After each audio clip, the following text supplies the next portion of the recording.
Chapter 1100. At this moment, seeing Su Jian reminded her of what had happened before. It was as if she had grasped at a life-saving straw, and she desperately wanted to know the answer. Su Jian looked at her anxious and worried expression and gently shook his head. It's not that this penniless monk is holding back from you, but this penniless monk can no longer predict your future. Perhaps my ability is too shallow. Master had once told him that just like how a doctor couldn't treat himself, he couldn't divine his own fortune either. This also confirmed Master's words. She was his calamity. However, he didn't understand what kind of calamity she would bring upon him. Yet, Master hadn't revealed anything from the beginning to the end. This made him very confused. Chu Qingyan pursed her lips. Even you, the Sichuan's most powerful charlatan, oh no, a slip of the tongue, the most powerful senior monk, can't divine my future. Then I don't think anyone else in this world has the ability to do so. Su Jian looked at her. Didn't you say before that your fate is up to you and not the heavens? Since that's the case, why are you still clinging to your fate? Chu Qingyan's body stiffened. This guy really knew how to draw inferences from one instance. Ahem, all right. You're right. I really shouldn't be clinging to my fate. Anyway, I'll deal with whatever comes my way. There's nothing to be afraid of. At most, I'll be a good man again in 20 years. Su Jian saw that she had quickly wiped away her tears and returned to her peach blossom cheeks. He couldn't help but agree with the saying that a woman could change her face faster than the weather. All right, since that's the case, I won't disturb you any further. Anyway, we're in the same temple, so it won't be difficult to meet each other. After settling her business, she felt that her stomach was empty. It was time to eat. This penniless monk will be in the temple these days. If there's anything you need, you can send someone to inform me. All right. Su Jian watched as she stood up and waved at him in midair. Then, he called his maidservant and leisurely turned to leave. He smiled softly, then looked perplexed. What exactly did his calamity represent? Jasper followed behind her with a puzzled expression. Mistress, who is this master? This person is called Su Jian. He is an eminent monk who became famous at a young age. I heard that when he was born, there was a flash of Buddha's light. He was very smart from a young age and could understand the Dharma with just a hint. This made many eminent monks sigh with admiration. Thus, he entered Buddhism at a young age. As he grew older, his pure, handsome, and abstinent appearance like a lotus flower was greatly sought after by many married and unmarried women. He could be said to exist in the hearts of the Sichuan people, like a god of Buddhism. This was the investigation she had done on him previously. Who asked him to keep persuading her to enter Buddhism. However, after knowing his background, she couldn't help but admire such a powerful person. So it's him. Although this subordinate has always been in Jiangnan, I've still heard of his name. Even the kings of other countries treat him with respect. His status is not to be underestimated. Jasper thought of the information she had collected in the past and nodded. Chu Qingyan blinked. Looking at Su Jian's dull appearance, she really didn't know why everyone respected him so much. I can see that he is indeed very popular.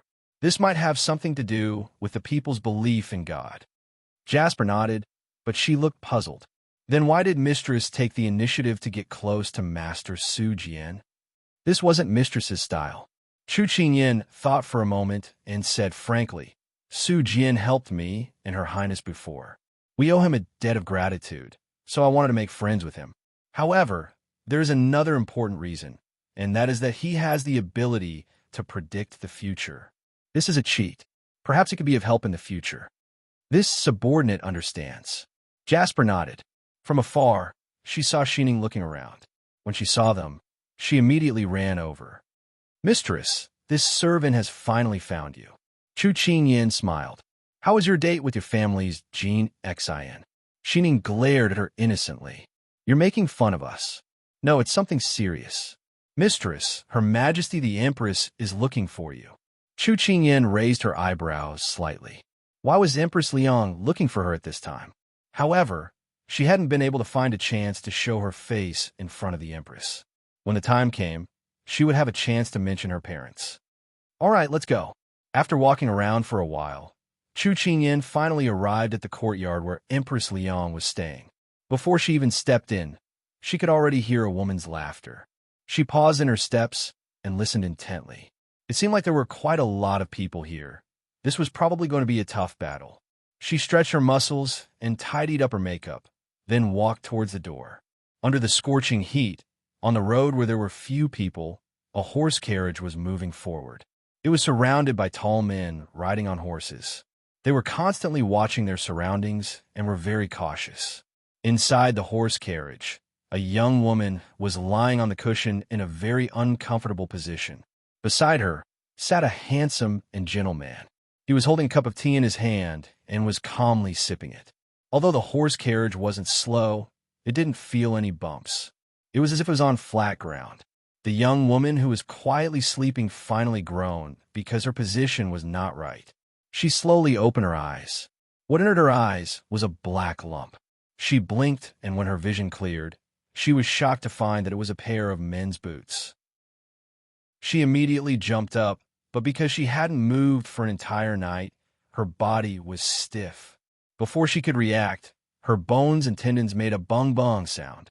She froze in midair and then fell towards the wall of the carriage. Her entire body was in a very comical position as she intimately touched the wall of the carriage. This fall was really painful. While she was mourning her chin, she heard a low mocking laugh. Only then did she react. There was still a culprit sitting in the carriage, so she immediately entered a state of high alert. She turned her head and saw Xiao Ho dressed in a refined moon-white brocade robe, looking like a young master from a noble family. In contrast, her wrinkled clothes looked like they had been soaked in salted vegetables for an entire night. Her aura immediately decreased by a bit. He really was a hypocrite who pretended to be human. She stuck out her chest.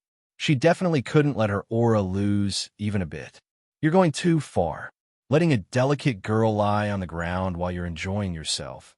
You don't have any gentlemanly manners at all. In any case, I'm still your partner. Can't you have a bit of cooperation? Xiao Ho's attention shifted from the tea to the girl who called herself delicate in front of him. He turned his hand and placed the teacup on the table, looking very serious.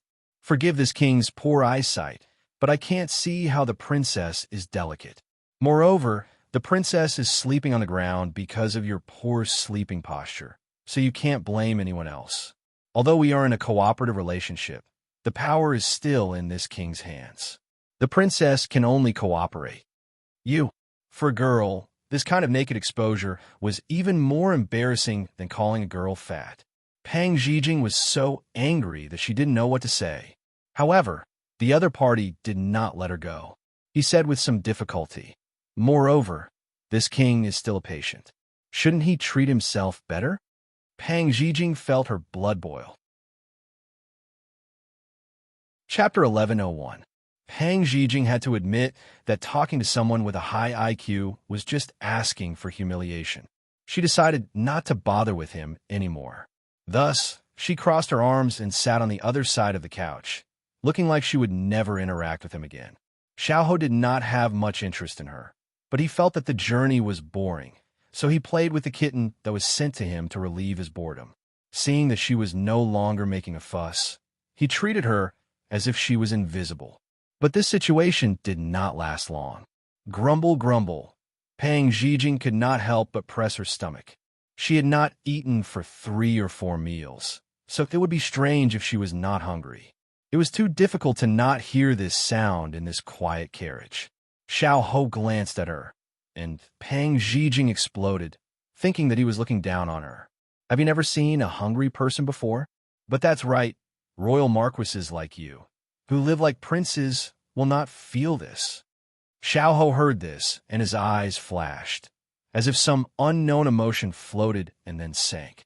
Pang Zhijing thought that she had seen wrongly, but then she saw him looking at her suspiciously. You speak as if you were not born in the palace. Princess, you haven't forgotten your identity, have you? Pang Zhijing was slightly stunned. She had let it slip, so she had to quickly cover it up. Of course I haven't forgotten my identity, but do you think that people who are glamorous on the surface are really living well? Everyone wants to squeeze into the palace, but is that a good place? Haha, It is simply a devil that eats people without spitting out the bones. Golden cages, volcanoes. Let's not talk about it. The feeling of being hungry and bullied in there, you will not understand. As she spoke, she could not help but put in her true feelings, because the original memories in her body kept surging up. Actually, this original body was also a person with a bitter life. Seeing the redness in her eyes, Xiao was silent for a while, and his expression was slightly restrained, no longer as gentle and amiable as before. There was an incomprehensible dark sadness. "You are not me. How do you know that I don't understand?" His voice was slightly stern, which made Pang Zhijing jump in fright. But after hearing his words clearly, she could not help but mutter in her heart, what did this person mean? However, before she could think about it, the person in front of her ordered, "Bring up the princess's food." She didn't hear any response from outside, but she could clearly feel that the carriage had slowed down. After a while, someone lifted the curtain and handed over a lunchbox. Pang Zhijing immediately took it.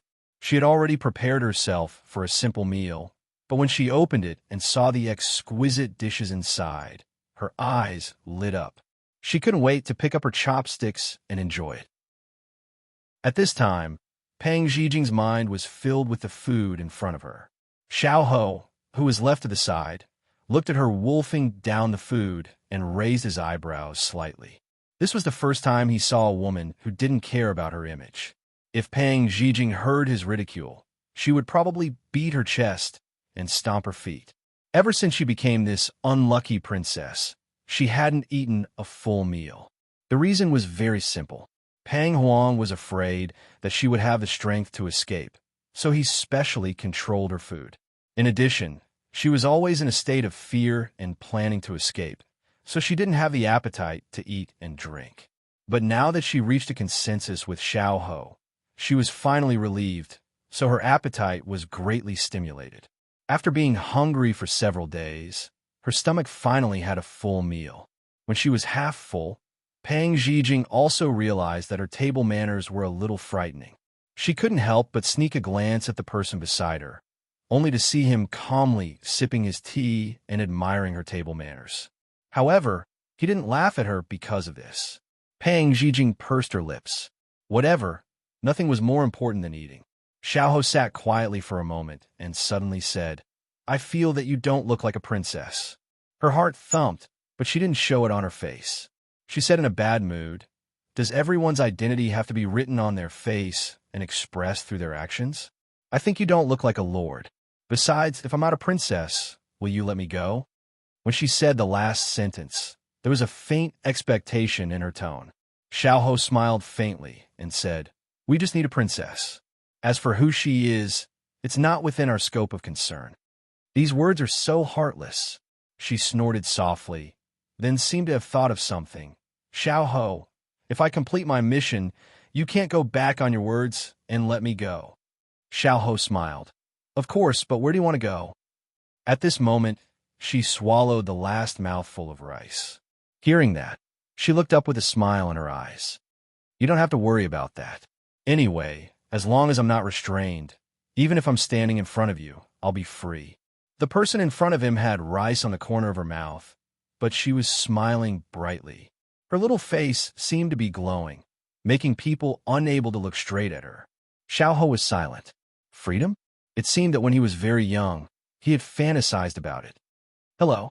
Suddenly, there was an extra hand shaking in front of his eyes. He frowned and stepped back, looking at her with displeasure. "What's the matter?" Pang Zhijing was shocked by his reaction. "I just saw that your face didn't look too good, so I approached you to show some concern. My good intentions really don't have good karma." She was about to step back when the carriage suddenly stopped. Her body couldn't help but lean forward, falling into his arms. She was stunned, and the smell of medicine hit her. He stiffened, the soft jade in his arms. And at this moment, before the two of them could react, they heard the sound of weapons clashing outside. In the King of England's residence. He looked at the people going in and out of the kitchen from afar. She lowered her eyes and pondered for a moment. Touching the things in her sleeves, a light flashed in her eyes, and she walked into the kitchen unhurriedly. Entering the kitchen, Many servant girls bowed to her, and she nodded to them one by one. She walked into the inner room and saw Huang Yi standing by the stove looking at the fire. She smiled and walked up. "So you're here. You made me look for you." Huang Yi saw her and smiled. "I'm making soup. What are you looking for me for?" "Nothing much. Hasn't the weather been getting hotter recently?" "Old Madam, Li wanted to ask if you needed some ice to make some desserts. She couldn't find you, so I came to find you to pass on a message for her." "All right, I'll go find her later." Huang Yi gave her thanks. "What soup are you making? It's strangely fragrant." Huang Yi asked curiously. "Chicken soup. Little Princess Consort told me to make some nourishing soup for His Highness before she left. I saw that His Highness didn't eat much this morning, so I thought of making some," Huang Yi said with a smile. Huang Yi praised. "Not bad, not bad. No wonder little Princess Consort likes you so much." At this time, someone called her from outside. Huang Yi hesitated. Huang Yi pushed her. "Go take a look. I'll watch for you for a while. Come back early." Huang Yi smiled gratefully and went out. When Huang Yi saw that Huang Yi had left, she looked around and saw that there was no one around. She took out a small medicine bag from her sleeve and quickly picked up the lid. She sprinkled the medicine inside and then quickly covered it again. Chapter 11:02. Not long after she closed the lid, Huang Yi came back. "What did I call you for?" Huang Yi pretended not to know and asked.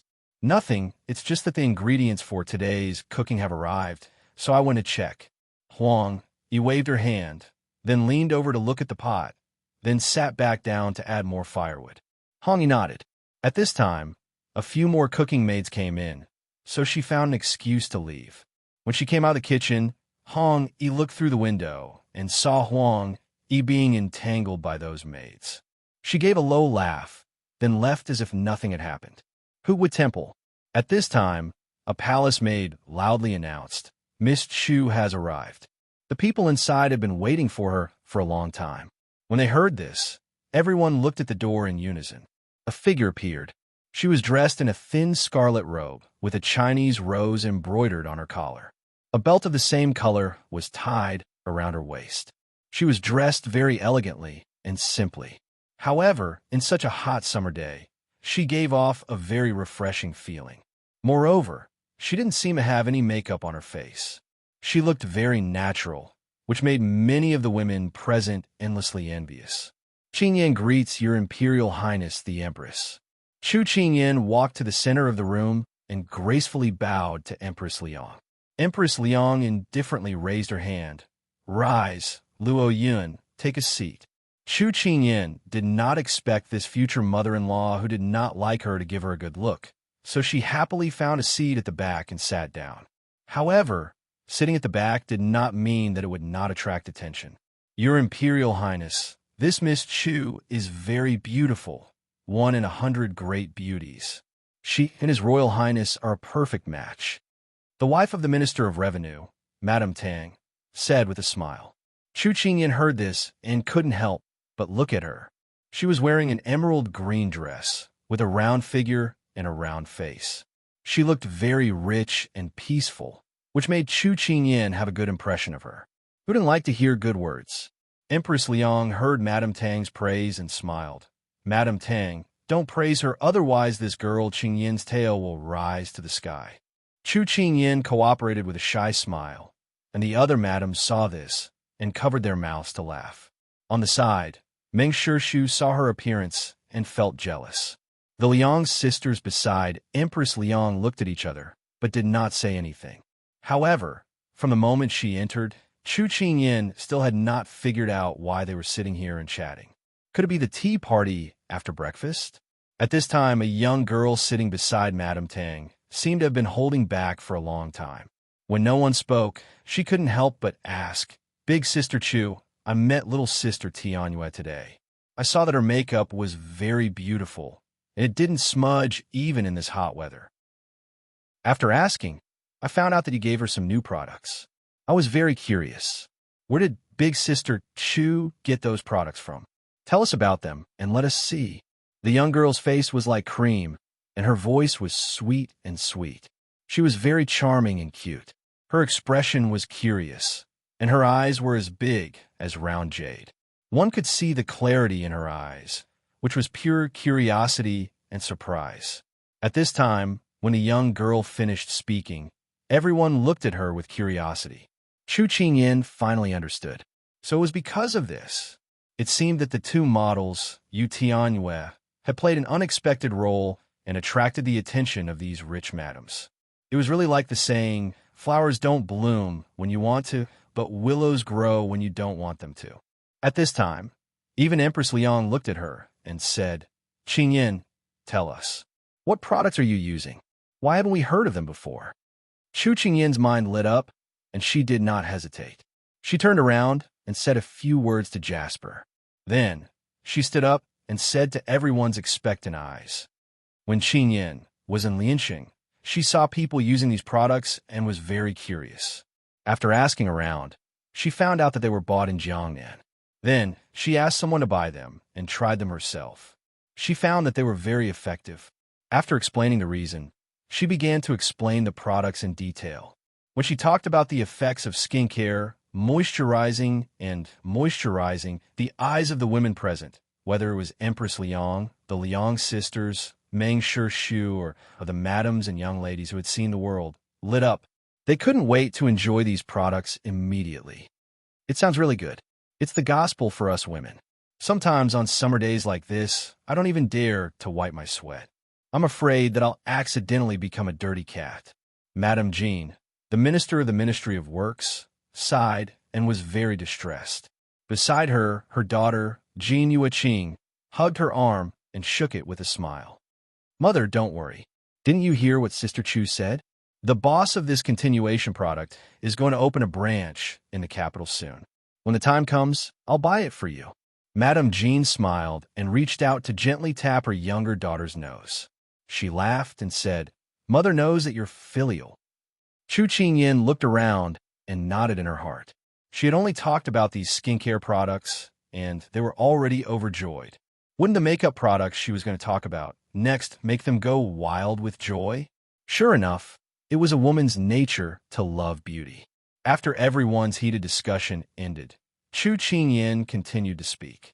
In addition to these, they have many other products.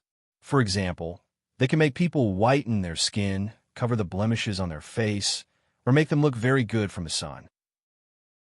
As long as you use their products, even an extremely beautiful person will become extremely beautiful. Everyone was moved by her words. Some of them couldn't wait to own such products. Although Liang Danbing was also very tempted, she couldn't stand seeing Chu Qingyan receive everyone's attention. She couldn't help but mock. No matter how well you say it, it's still not as good as seeing it. What if it's not as good as you say? So, Miss Chu, you'd better not be too full of yourself. Otherwise, you'll only be slapping your own mouth when the time comes. Although Liang Danbing's words were harsh, many people present expressed their agreement. It wasn't that they hadn't seen good things before. It was just that Liang Danbing's words were so miraculous that it felt like a fantasy story. However, there were some people who supported Chu Qingyan.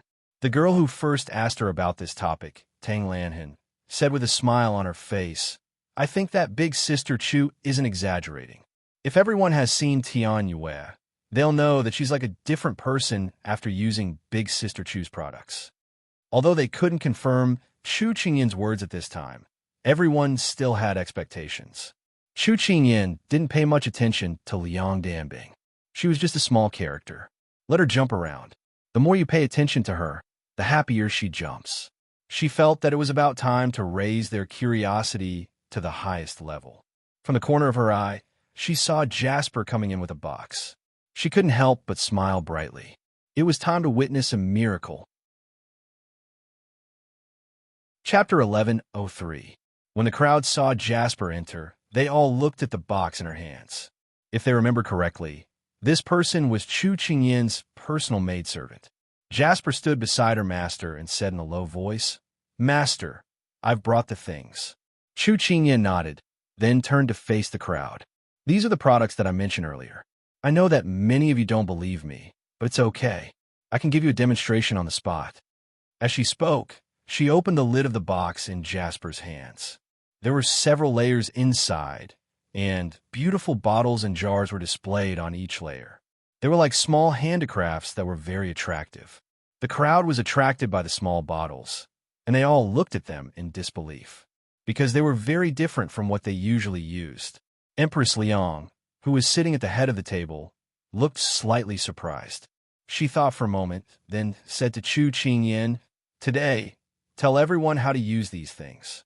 Chu Qingyan bowed in response, then looked around at the crowd and said with a smile, "Who wants to be a model?" Although everyone was eager to give it a try, in a situation where they were not confident, everyone looked at each other and no one dared to take a step forward. At this time, Tang Lanhan stood up and said straightforwardly, "I'll do it." Chu Qingyan gave her a look of praise. "Okay, Mama, please help Qingyan move a chair."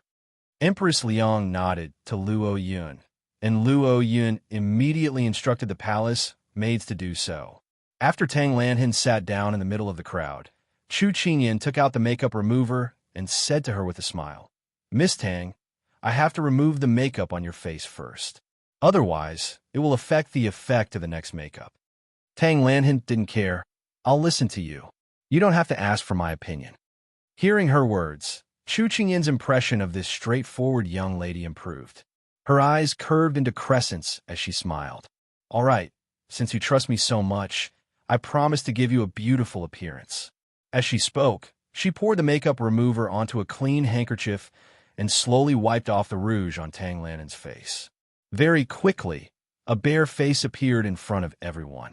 Although there was no rouge on her face, her skin was still white and tender because of her youth. Chu Qingyan observed her face and realized that her eyes were not big enough. She had an idea of what was going on.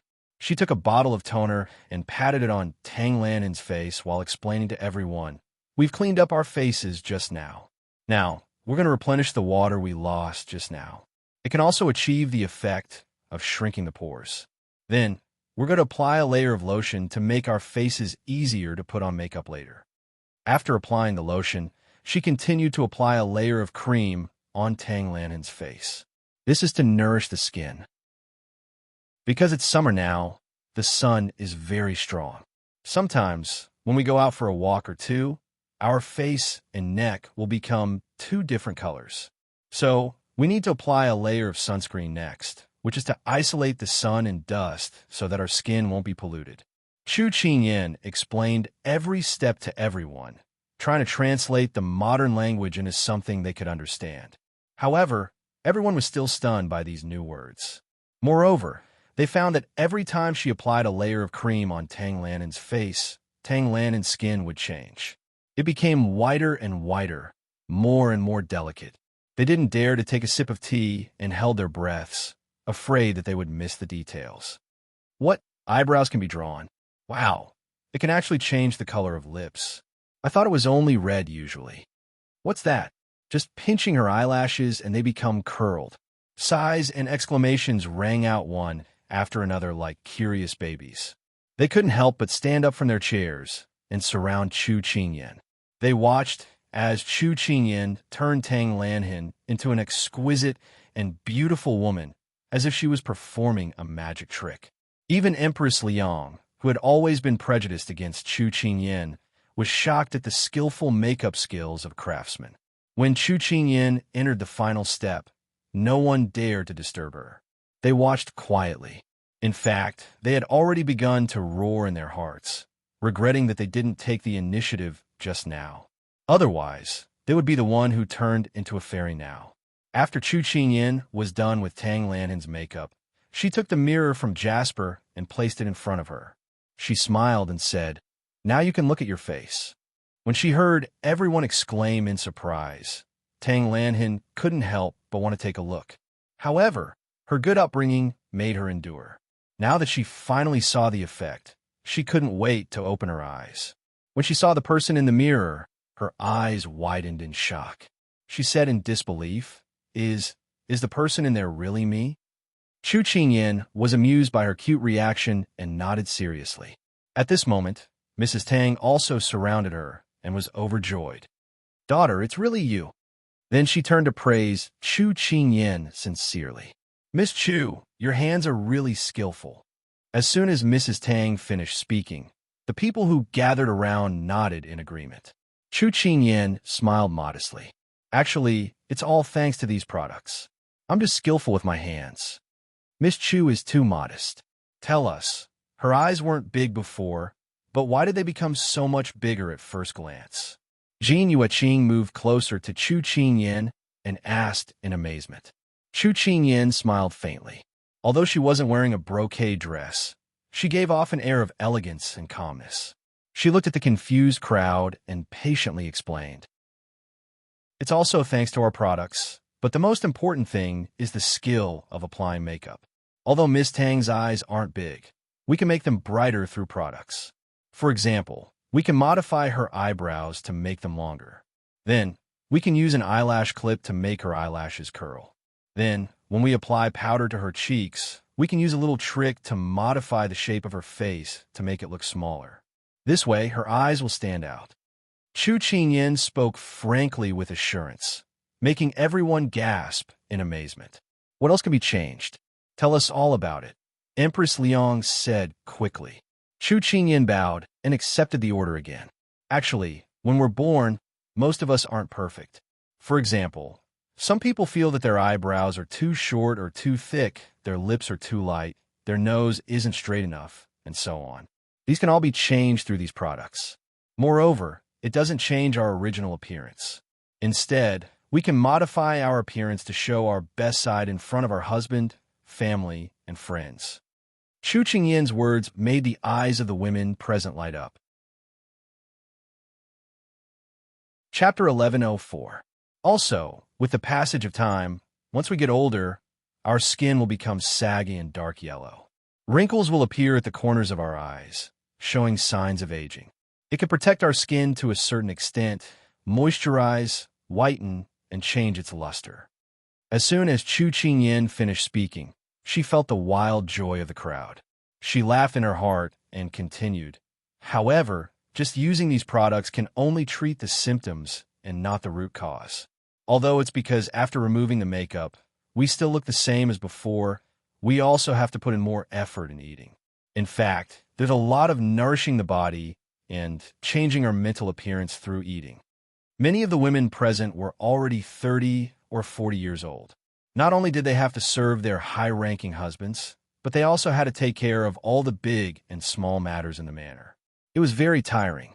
In addition, in ancient times, it was very common for men to have one wife and many concubines. Not only did the first wife have to fight for concubines, but she also had to guard against those servant girls with bad intentions. Time and energy were spent on this.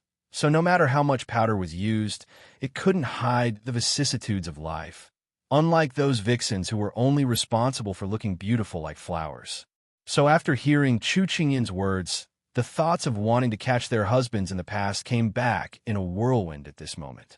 Chu Qingyan felt the wolf-like gazes from all directions, and a few black lines slid down her forehead. However, she felt very happy in her heart, because the effect was unexpectedly good.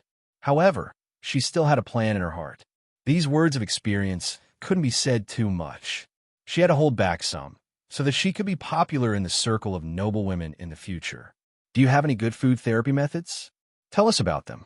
At this time, Meng Shu was fascinated by the words and couldn't help but blurt out. After she finished speaking, she couldn't help but want to bite off her tongue. Chu Qingyan didn't pay attention to her. Instead, she took out some unopened products from the box and selectively gave them to the people around her. This, madam, the shape of your lips is very beautiful, but it's a little dry. Take this bottle of lip balm and try it. This young miss has thick eyebrows and big eyes, but the shape of your eyebrows can be slightly trimmed. Take this eyebrow shaver and try it. After walking around, basically everyone had received a product that was suitable for them. Even the Liang sisters and Meng Shu had received a set. Everyone was overjoyed and wished they could go back and try in front of the mirror right now.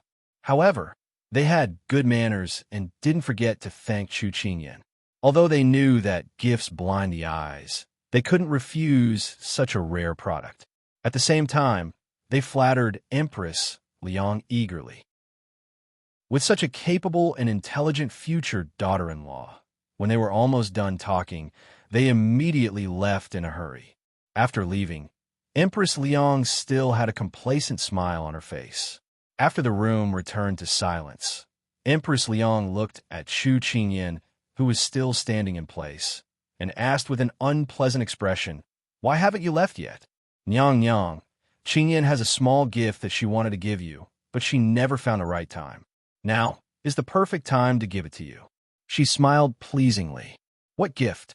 After seeing her amazing makeup skills, Empress Liang suddenly had a strong interest in what she wanted to give. Chu Qingyan smiled, but didn't say anything. She turned around and took a box the size of 2 palms that Jasper handed over. She took 2 steps forward and placed it in front of Empress Liang. Empress Liang didn't have Luo Yin take it. She glanced at Chu Qingyan and then personally reached out to open it. When the items inside were all reflected in her eyes, Empress Liang revealed a pleasantly surprised expression. That's right. These are all the products that Qingyan used for Miss Tang's makeup earlier. There are also some products with different effects that haven't been used yet. None of them have been opened. Before coming to the temple, Qingyan had already carefully selected a set for you. Is it to Nyang Nyang's liking?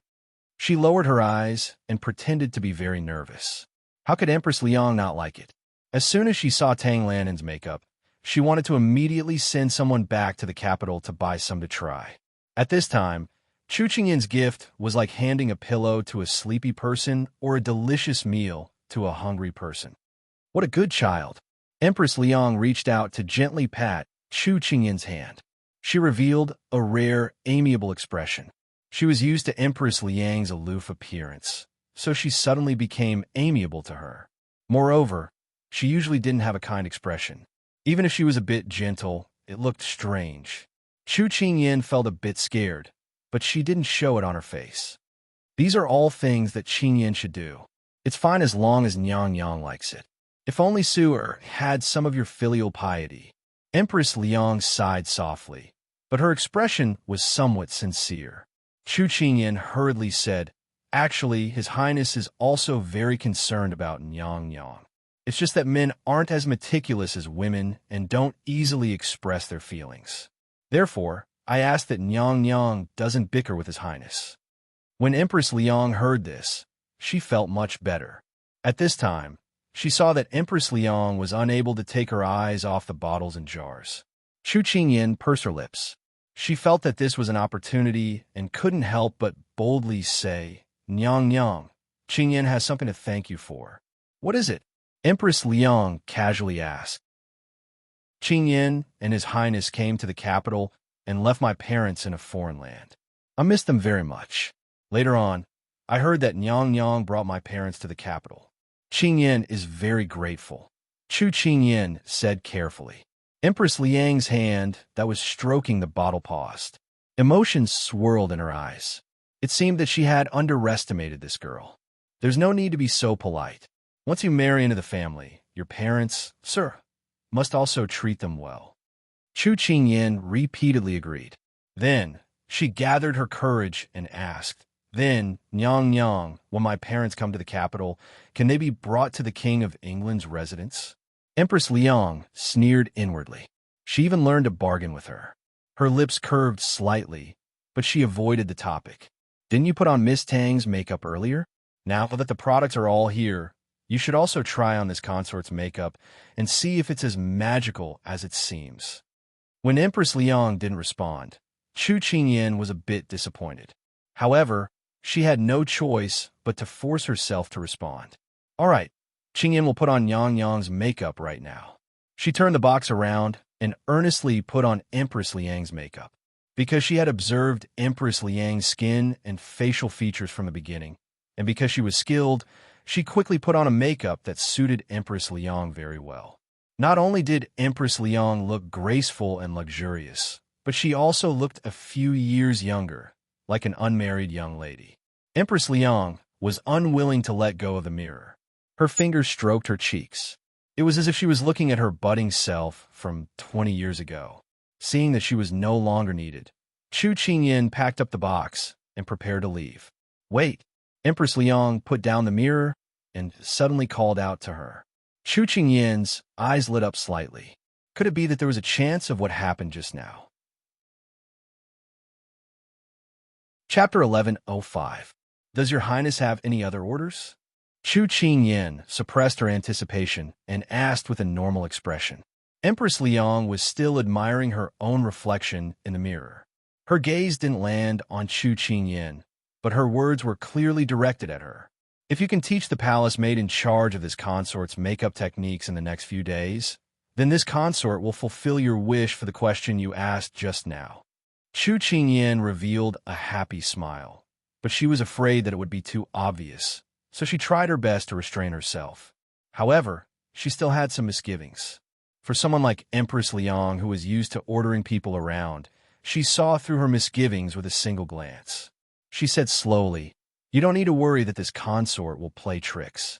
While you're at the state temple, you can come to this consort's place and spend 2 hours a day teaching her. When you leave, your parents will appear safely in the King of England's residence." Chu Qingyin immediately bowed her head in thanks. "Many thanks, Your Highness. You may withdraw." Empress Liang waved her hand. Afraid that Empress Liang would change her mind, Chu Qingyin immediately withdrew with Jasper. When they left, Empress Liang was still admiring her own beauty in the mirror.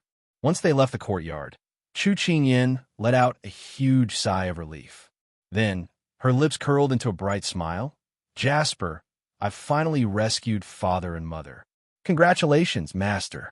Jasper also revealed a smile. "I'll go back and make a detailed outline for my lecture. When the time comes, I'll be able to deal with them." With the weight lifted from her heart, Chu Qingyin's words became much lighter. As she spoke, she walked towards her own courtyard. "Miss Chu, please wait." Just as she was about to take a step, she heard someone call out to her. Chu Qingyin stood still and turned to see Tang Lanhin standing under the shade of a tree. She recalled that if it weren't for Tang Lanhin's full cooperation in the room, she probably wouldn't have been so successful. She couldn't help but reveal a sincere smile. "So it's Miss Tang. You don't need to be so polite. Just call me by my name. I won't treat you as an outsider. How about I call you Qingyin?" Tang Lanhin walked in front of her with her maidservant and spoke in a pleasant voice.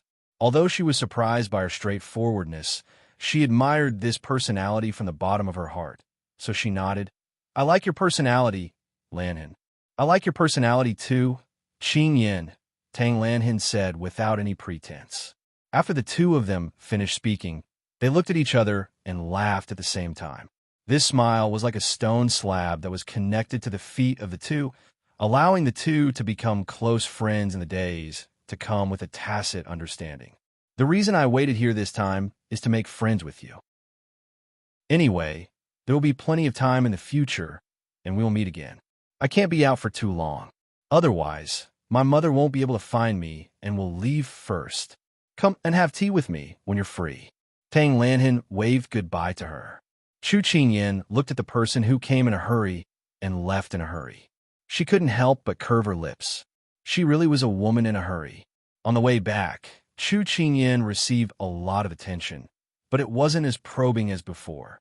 Most of it was with kindness or eagerness to please her. She sighed in her heart. Sure enough, when you're with a woman, you still have to talk about makeup and skincare in order to stand firm. It seemed that she had to work harder in this area in the future. This was called when in Rome, do as the Romans do. But she didn't know that her actions today not only made people have a good impression of her, but also laid the foundation for Xiao Su's expansion of power in the future. After all, in this world, most of the masters of the harem more or less like to talk about pillow talk. At this time, in the carriage, Pang Zhijing threw herself into Xiaoho's arms. She felt that although he looked thin and weak on the outside, he was actually very well endowed. Just as she was immersed in the man's charm, Xiaoho had already shifted his attention from her to the outside world. The sound of a fierce battle could be heard through the window. Xiaoho grabbed Pang Zhijing's collar, lifted her up, and threw her to the side. His voice was tense as he asked, "What happened?" His voice fell, and someone replied, "Lord, we've been attacked by unknown people." Pang Zhijing, who was rudely thrown aside, rubbed her dizzy head. When she heard this, she realized that her ears were filled with noisy roars. She subconsciously wanted to pull open the curtains to see what was going on. But just as she raised her hand, it was slapped down by Xiao Ho. The back of her hand was burning with pain. Pang Zijing glared at him in dissatisfaction. Just as she was about to crusade against him, the person who was looking at her coldly from the side suddenly pounced on her. Pang Zijing was pressed so hard that her back was about to break. She slapped the person on top of her with both hands. "Get off, get off!" Before she could finish her words, a long arrow pierced through the window and nailed to the side of her head. She was immediately silenced, her eyes unable to move. Xiao Ho didn't even look at her. He straightened up. At this time, the fighting outside had already stopped. He pulled open the curtains and walked down. Pang Zijing, who was lying on the carriage, jumped up like a carp and quickly squeezed her way to Xiao Ho's side. What kind of joke is this? She almost lost her little life just now. She must follow this moving backer closely. Xiao Ho glanced at the person who was sticking close to him. His eyes were cold. Unfortunately, the other party would rather be threatened by his gaze than leave him for even half an inch. At this time, his subordinates escorted one of the surviving black-clothed men over. "Master, we captured one alive. The rest have all committed suicide." Pang Zijing, who was focused on Xiao Ho just now, looked around. She saw many black-clothed men and guards lying haphazardly on the ground. Moreover, they seemed to have lost their breath. The ground was covered in blood. It was like a strong light that stung her eyes and went straight to the weakest part of her heart. She was stunned on the spot. Her body trembled uncontrollably, so much so that she didn't hear what Xiao Ho and the others were saying. After Xiao Ho asked clearly, he left some people to clean up the battlefield. When he turned around, he saw the pale and bloodless Pang Zijing. He raised the corner of his eye. This kind of scene shouldn't be unfamiliar to you. Pang Zijing turned her neck stiffly. Her lips moved, and her voice was very soft. "I am a law-abiding person. We live in a peaceful era, so we can't easily break the law. Injuring people will result in imprisonment, not to mention killing people. The ancient times are too scary, really too scary. I want to go home." She spoke with a lisp. Xiao Ho didn't hear what she said at all. He also didn't have the patience to pay attention to her. "Then you can stay here alone." Xiao Ho turned around and got into the carriage. In this place, she only knew him. Seeing that he didn't care about her, her heart panicked. She immediately followed him into the carriage, afraid that he would lose her. Xiao Ho saw her scared out of her wits and really couldn't understand. For example, at this moment, her hands were tightly clutching his sleeves. "Princess, I'm afraid there's something that this prince needs to tell you." "What is it?" "These assassins are coming for you."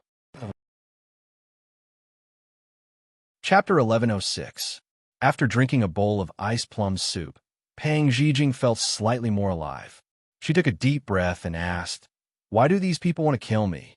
Is it because someone doesn't want me to enter your Sichuan imperial capital? So in the end, they're your opponents?" Xiao Ho raised his eyebrows. Seeing her holding the bowl with a frightened expression, he sneered, "Your safety has nothing to do with Sichuan." "Then why?" This person's tone was really repulsive, but she couldn't fall out with him now. Otherwise, those assassins would make a comeback, and her little life would be in danger. He smiled faintly, but there was an unclear meaning in his smile, causing Pang Zijing to become vigilant. "Do you still remember this person, Yu Qingxi?" Yu Qingxi? Suddenly, she felt a pain in her chest and couldn't help but reach out to press it. She frowned. She wasn't unfamiliar with this name. In her original body's memories, this person was someone she liked for 10 years. Just now, it should be her original body's reaction. Perhaps it was because she liked him too deeply that even hearing his name would cause her heart to ache. He's the Prime Minister's son, but what does this have to do with him? She was at a loss. You poisoned his fiancée in Southern Blue, and now you're not allowing him to take revenge? Xiao Ho said indifferently. Her heart began to ache again. She could feel the original body's residual grief and despair. To be hated by the person she loved to the point that he only wanted her to die. This feeling must be very unbearable. But didn't this happen 2 years ago? And the one who poisoned her wasn't her, but her original body. Could it be that after transmigrating, not only did she have to die for her original body, but she also had to shoulder the debt? Xiao disagreed. It's not strange at all that it's not too late for a gentleman to take revenge, even after 10 years. He plotted to kill you 2 years ago, but unfortunately, he didn't succeed because he didn't want the imperial family to find out. Now that you've left Southern Blue, it's a good opportunity. If you die, no one will be able to find out about it. What a ruthless person. She endured the pain in her heart and asked with a frown, "Wait, how do you know about this?" Leave a captive and pry it out of his mouth. Xiao was a little puzzled. He had already received news about her a long time ago. But because he didn't think that there was a need to pay too much attention to her, he didn't pay much attention to it. But now, information about her surfaced in his mind. Because she wasn't favored since she was young, she had an extreme sense of inferiority, which led to her becoming arrogant and despotic. In order to achieve her goals, she would have done anything. She fell in love with the Prime Minister's son. In order to obtain him, she didn't hesitate to poison his fiancée. As a result, she was imprisoned in the cold palace by the Southern Blue King. Pang Zhijing rubbed her chest and sighed faintly. So that's how it is. But did you know that Pang Zhijing didn't poison her at all? She was framed. Xiao looked at her in confusion. Aren't you Pang Zhijing? Only then did she realize that she had spilled the beans. She immediately corrected herself. I was talking about myself. I didn't harm that you Qingxi's fiancé. I was wronged. Xiao lightly sneered. Do you think that anyone would believe a notorious person like you? The undisguised ridicule in his words made Pang Zhijing silent. Just when Xiao thought that she wouldn't speak again, she hugged her knees and sat down. She lowered her eyebrows and laughed at herself. Yes, because I'm a bad person. I've done a lot of bad things, so once something bad happens, everyone can naturally place it on me. No matter if it's a scapegoat or a scapegoat, they don't need the truth. As long as they believe that the culprit is the culprit, then they can openly trample on that self-righteous criminal. She had never properly sorted out Pang Zhijing's life. At this moment, because of Xiao's ridicule, scenes of the past appeared in front of her eyes. When she was 2 or 3 years old, Pang Zhijing was pushed to the ground and kicked and beaten by an older child. When she was a little more sensible, she fell in love with Yu Qingxi, but was mocked and ridiculed by him. She was even pushed into the lake by his fiancé. Later on, when she wanted to protect herself and not be bullied, she was repeatedly used by others and became a notorious poisonous woman. If she had to use 4 words to describe Pang Zhijing's life, it would be miserable. This was a girl that people couldn't help but pity. It was just that she reincarnated into the wrong body and entered a royal family that didn't suit her. Now that she had become her, she had to bring her out to enjoy the taste of freedom and no longer be bullied by others. The gloomy and sad words were like a gust of autumn wind that swept through Xiao's heart like fallen leaves. They danced in his heart and disturbed his emotions. He looked at the girl with her head down with a bit of surprise. Because of her words, many memories of his youth appeared in his mind. If you don't want to be bullied by others, then make yourself so strong that no one can bully you. In the end, it's still because you're too weak. Xiao frowned and said in a heavy and cold voice. Pang Zhijing looked up and fiercely looked at him, but she couldn't refute his words. Then what about you? Is it because of this that you want to preserve your strength and wait for an opportunity to attack? She asked. Xiao chuckled and turned to look at her. You don't need to know so much. Right now, your thoughts should be on whether or not those assassins will make a comeback, and not trying to find out more about me. This king will kindly advise you that the more people know, the faster they will die. It was the first time she met such a person who could say such cruel and threatening words with a gentle smile. Pang Zhijing thought of her situation and couldn't help but worry. Will they come back? That's hard to say. If they insist on killing you, then there will be many people lying in ambush along the way. In fact, if the first attack didn't succeed, they wouldn't act rashly because they would have already alerted the enemy. But in order to prevent her from causing him any more trouble, Xiao lied through his teeth. Pang Zhijing swallowed and then moved closer to him. She grabbed his sleeve with her fingers and squeezed out 2 drops of tears. Well, Your Highness Princey, for the sake of our cooperation, I hope you can protect me, your ally, well. Xiao reached out and pulled her fingers away. He said faintly, "Of course, this prince will protect your highness. But it's inevitable that people will be negligent. If I don't protect you well, I hope your highness will be magnanimous enough to forgive me." Pang Zhijing cursed in her heart. This damned schemer. When she sat back down, a bottle was thrown on her lap. She picked it up and looked at him in confusion. At this moment, Xiao had already picked up the book beside him and lowered his head to read. If you don't get good treatment for your foot, it's one thing to be lame. But if the killers attack again, you won't be able to escape. The cold medicine bottle in her hand slowly warmed up, just like her heart at this moment. She lowered her head and said softly, "Thank you." Her fingers paused as she flipped the page, but then she continued to flip. Chapter 1107. King of England's Palace. Hualing was sitting on a tree trunk, biting a grass branch in boredom. His ears twitched, and the sound of something piercing through the air came from below. He reached out with his hand behind his back, and something appeared in his palm. Taking it over to look, it was a tangerine. He lowered his head and saw Turin standing under the tree. He couldn't help but smile. "Thanks. You're so busy, yet you came here to slack off." Wood Spirit leaned against the tree trunk and looked up at him. "There's no other way." Master suddenly took out all the work that had piled up over the past few years to deal with. "My entire body is shaking right now, and my legs are cramping. You have to let me catch my breath." Hualing complained. Ever since the little princess went to Hugua Temple, Master couldn't seem to be idle. He would find things for himself to do all day and would lead his subordinates to follow him around like a spinning top. Turin knew what he meant and sighed. The little princess has left for 2 days. It feels like without her, the entire palace has become much quieter. That's right, the little princess isn't here. Master has nothing to do, so he can only torment us. I really miss the days when there was a princess, a master, and good food in the palace. Hualing let out a deep sigh. "Don't complain. Eat the tangerine and quickly come down to work. Otherwise, Water Spirit will skin you alive in the afternoon." Turin turned and walked away after saying this.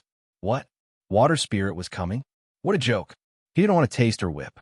Hualing bit the tangerine and immediately jumped down the tree, anxiously following him. In the study, Xiao Su was currently flipping through files. Because the Chief Justice was sick and had taken a month's leave, the Sichuan Emperor had him temporarily take over the position. Thus, he moved all the files that had not been dealt with to the palace to deal with them. Hualing and Turin entered the room while playing around. "Master," Xiao Su nodded. At this time, Water Spirit also arrived at the study. She was wrapped up tightly. If she didn't take off her veil, no one would be able to see her identity. "How is it?" After Water Spirit bowed, Xiao Su asked. The 3 people present all knew that their master was asking about the young Wang Fei. Water Spirit was responsible for gathering information. Now, she had an additional task, which was to report the daily activities of the young Wang Fei in Hugua Temple. It was only at this moment that they could feel their master relax. Water Spirit took off her veil and stood in front of the table, looking refreshed. She said with a smile, "Today, young Wang Fei followed Her Majesty the Empress and chanted sutras in the main hall of Buddhism. No one made things difficult for her. But little Princess Consort has done an amazing thing." Xiao Su's interest was piqued. "Oh, tell me about it." Water Spirit did not keep everyone in suspense. She showed the little Wang Fei skill in makeup in front of the foreign and promoted the store that was about to open in Huaxiao. It had a great promotional effect. As Water Spirit described everything in detail, Xiao Su's lips slowly curled. No wonder she was his little one. Her brain turned very quickly. She was good at doing business. Hualing clicked her tongue. Young Wang Fei is mighty. She can find business opportunities like this. Turin thought deeper. He said, "This subordinate feels that maybe in the near future, young Wang Fei can pull in a large portion of the power of the court to stand on her side. Or rather, she can use this circle to gather information that is beneficial to us." Water Spirit nodded. "I also think the same, even though I can't see any concrete results right now. But this is a hidden potential that can be excavated. After the three of them finished speaking, they all looked at their master who was sitting on the main seat. Xiao Su said unconcernedly, "Bin Wang does not need Ayin to sacrifice herself for anything. Everything will be done according to her preferences. You do not need to make things difficult for her because of these things." The three looked at each other. Master's love for young Wang Fei was bone deep. This subordinate understands. But they also respected young Wang Fei very much, just like how they respected their master. So they would not make things difficult for young Wang Fei and make her do things she did not like. Right, Master, young Wang Fei had someone tell you that she has already convinced the Empress. She will not make things difficult for Chu eldest master and Chu eldest madam. When they enter the city, she hopes that you can bring them into the Fu. Water Spirit immediately said when she thought of this. Xiao Su laughed brightly. She did something that Bin Wang could not do. Very good. Tell her that Bin Wang will take care of her father-in-law and mother-in-law. She does not need to worry. Turin and the others could hear the pride and joy in their master's voice. They couldn't help but smile. At this time, Huang Yi walked in with a bowl of fragrant soup. "Lord, this is the chicken soup this servant just made today." Huang Yi placed the bowl on the table as she spoke. Xiao Su did not even look at it. "Take it away. Bin Wang does not have an appetite right now." Huang Yi said with a smile, "This is what young Wang Fei told me before she left. I have to make a bowl of soup for you every day and watch you drink it. Lord, don't make things difficult for this servant." Huo Ling winked at his two companions on the side. Young Wang Fei is really thoughtful. Even when she is not in the Fu, she will have people watch over Master for her. It seems like she cares a lot about our Master. It's a pity that we are all alone and don't even have someone to care about us. It really is. Before he could finish his sentence, a file landed on his head. "Ha ha!" Water Spirit looked at Huo Ling, who was holding his head and howling in pain, and laughed. "This is called retribution." Turin couldn't help laughing. Xiao Su, who was sitting at the head of the table, also softened his expression. He said to Huang Yi, "Leave it there first. Bin Wang will drink it later." Huang Yi finally bowed and left. Young Wang Fei really has a way. If it was anyone else, Master probably wouldn't even look at them. Water Spirit said with a smile after walking out of the study. "That's right. Don't you know how important young Wang Fei is in Master's heart?" Huo Ling said with a laugh. "All right, stop wasting time. Let's get down to business." Turin reminded the two of them. Huo Ling and Water Spirit looked at each other. This Turin really was a workaholic. Time slowly passed, and the sun set in the west. Xiao Su closed the file in his hand and raised a hand to rub his eyes. He saw the soup on the table that was no longer steaming. Remembering that this was the little fellow's order, he couldn't help but pick it up and drink it in one gulp.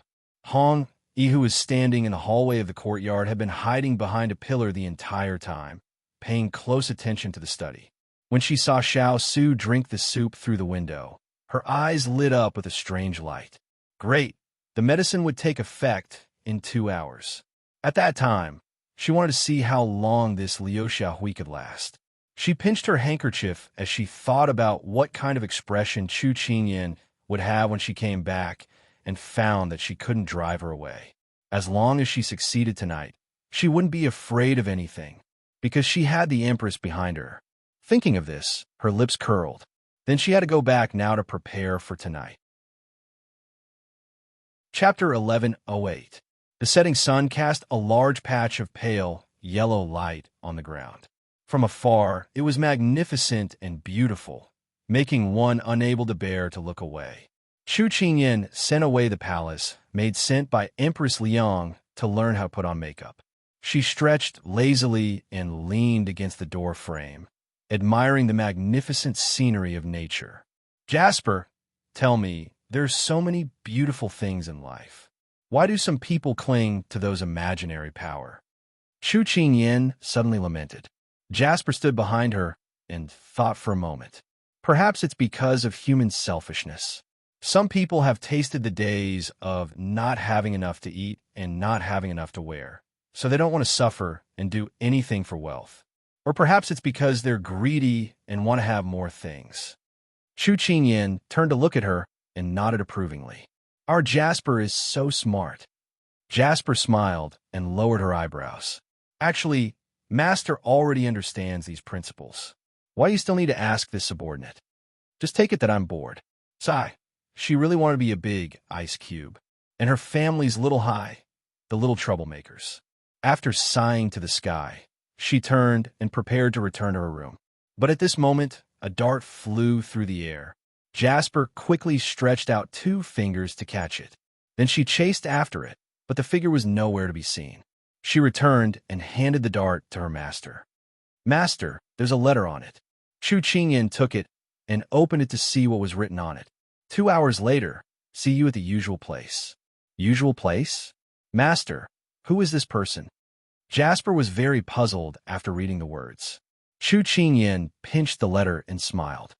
At first, I didn't know either, but after thinking about it, I knew who it was. 2 hours later, Chu Qingyan walked into the forest. The darkness in front of her eyes slowly faded away until it was completely replaced by the light of the fire. She saw the person sitting under the tree and tending to the fire. I can smell the aroma of meat from afar. Tell me, is it appropriate for you to openly murder living creatures in this peaceful place of Buddhism? Chu Qingyan walked closer and stood in front of him. She crossed her arms and teased him. At this time, Higashio Motetsu was still wearing his mask. He flipped the meat on the grill with one hand and added firewood with the other. When he heard Chu Qingyan's words, he chuckled. Originally, I planned to enjoy the blessings together. But now, it seems that there is no need.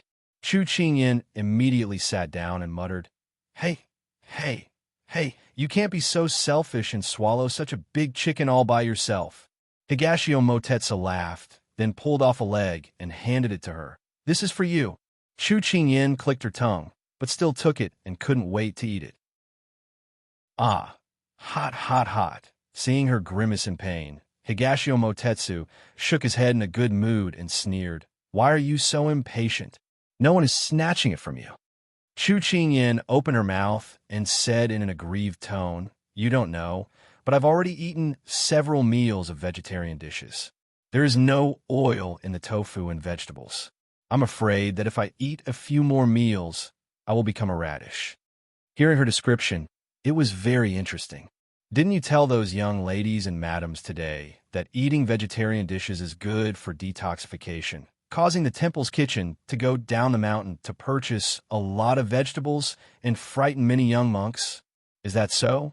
It seems like these people really believe my words. However, I'm not wrong either. They've been feasting every day, and I don't know how much fat they've accumulated. I'm just doing good. Chu Qingyan raised her eyebrows and revealed a mischievous smile. He added a few pieces of wood to the fire and then focused on roasting it. You're right, and I came out this time to give you a good meal. How about it? I'm a good friend, right? Chu Qingyan gave him a thumbs up. Yes, definitely. Higashio Motetsu smiled and pulled another drumstick for her. She didn't refuse, one in each hand. Seeing her eating so happily, he felt inexplicably happy and also tore a piece and put it in his mouth. I say, Dongting, one who is unaccountably solicitous is hiding evil intentions. Tell me, what do you want? After Chu Qingyan finished 2 drumsticks, she licked her fingers and then tilted her head to look at him. Cough, cough. Higashio Motetsu choked and coughed until tears came out his eyes. After he calmed down, he said indignantly, I say, is my impression in your heart that bad? Can't we have a good chat? Chu Qingyan raised both her hands in surrender. All right, then let's really roast meat and admire the moon and reminisce about old times. Hearing this tone, why did he feel awkward? Speaking of which, are you really here to see me? Could it be fake? I'll believe you for now. But aren't you afraid that Xiao Ran will find out that you left your post without permission? Higashio Motetsu smiled proudly. Looks like you're still worried about me. Don't worry. I've made arrangements and no one will come near this forest. You can eat without worry.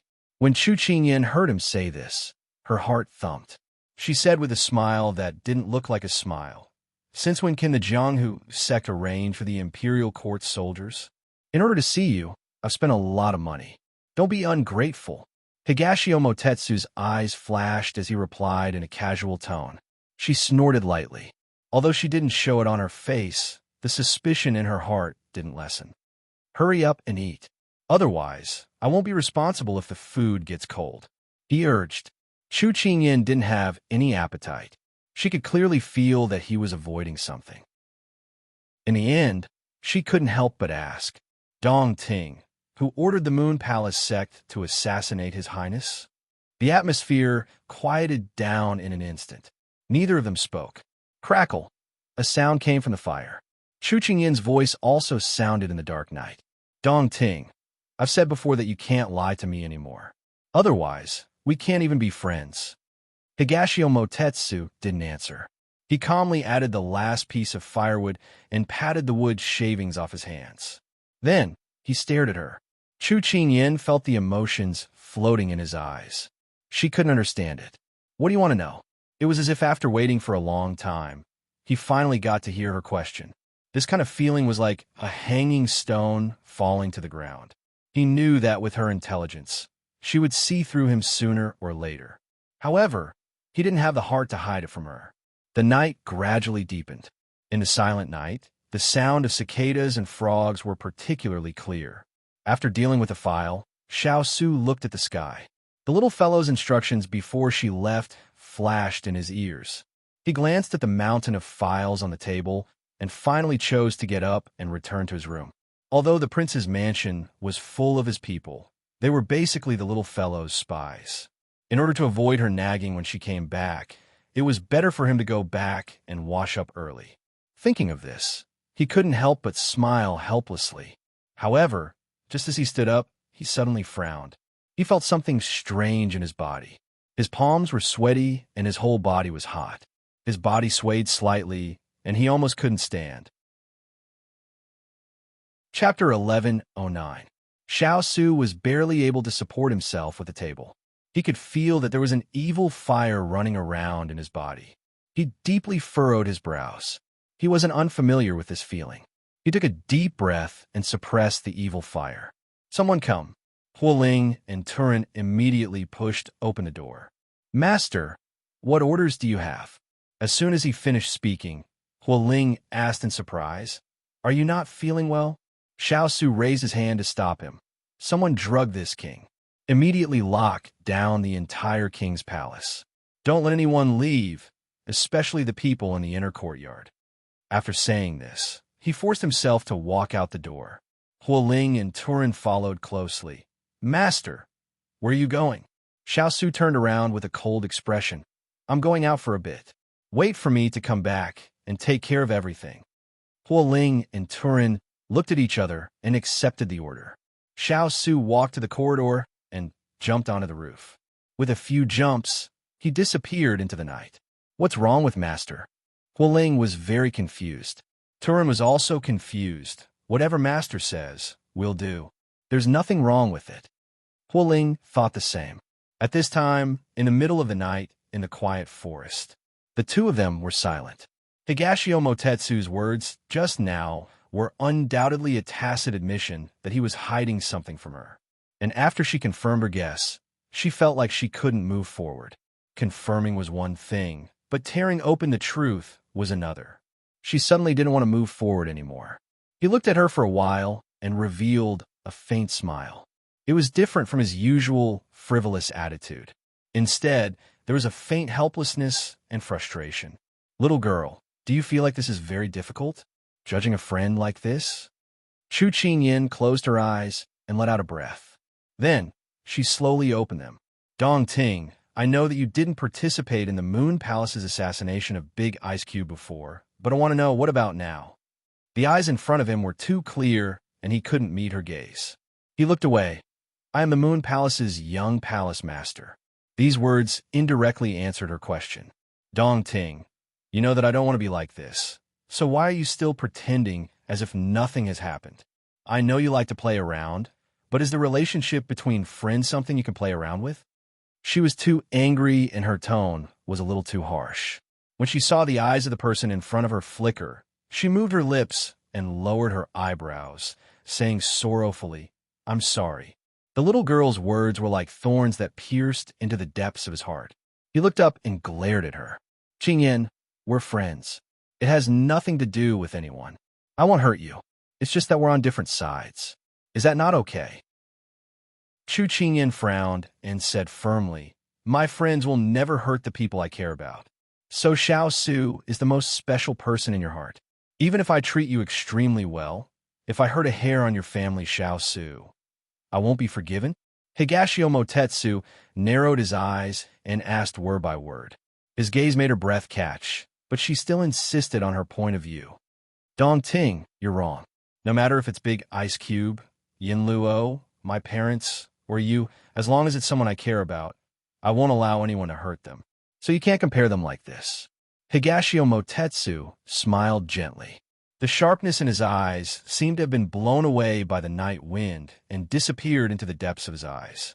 Only a faint self-deprecation was left. He stood up and took 2 steps forward, his back facing her. Chu Qingyan stood up with him. Qingyan, I sincerely want to be friends with you. I don't want anyone or anything to affect our previous relationship, he said in a low voice.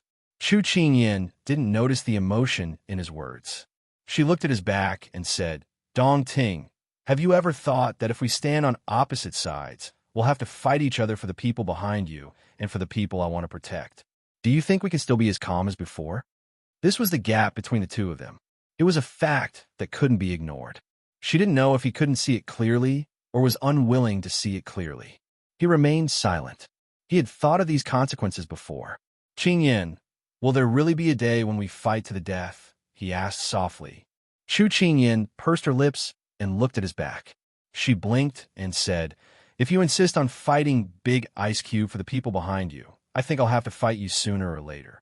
Actually, in your heart, I'm not that important, right? His low voice was no longer as beautiful as before. Chu Qingyan took a step forward and explained anxiously, Dong Ting, you're my friend. You're important to me. As soon as she finished speaking, he sneered and said, but when it comes to Xiao Su, everyone has to make way for him. She was clearly asking who the people behind him were. Why did the topic change to something so strange? At this moment, Chu Qingyan didn't know what to say. And at this moment, the person in front of her didn't seem to want to say anything more. He didn't say a word and was about to walk forward. Dong Ting, she called out to him. Little girl, I won't hurt you. Maybe I held you hostage before, but I won't do it again. But I won't show mercy to Xiao Su. After he finished speaking, he disappeared before her eyes in a few flashes. Chu Qingyan wanted to stop him, but it was too late. She scratched her head. Why did everything turn out like this? It was as if she was the one in the wrong. At this moment, Higashio Motetsu jumped onto the tree trunk. He reached out and pressed his hand to his chest, his heart aching. Little girl, I'm sorry.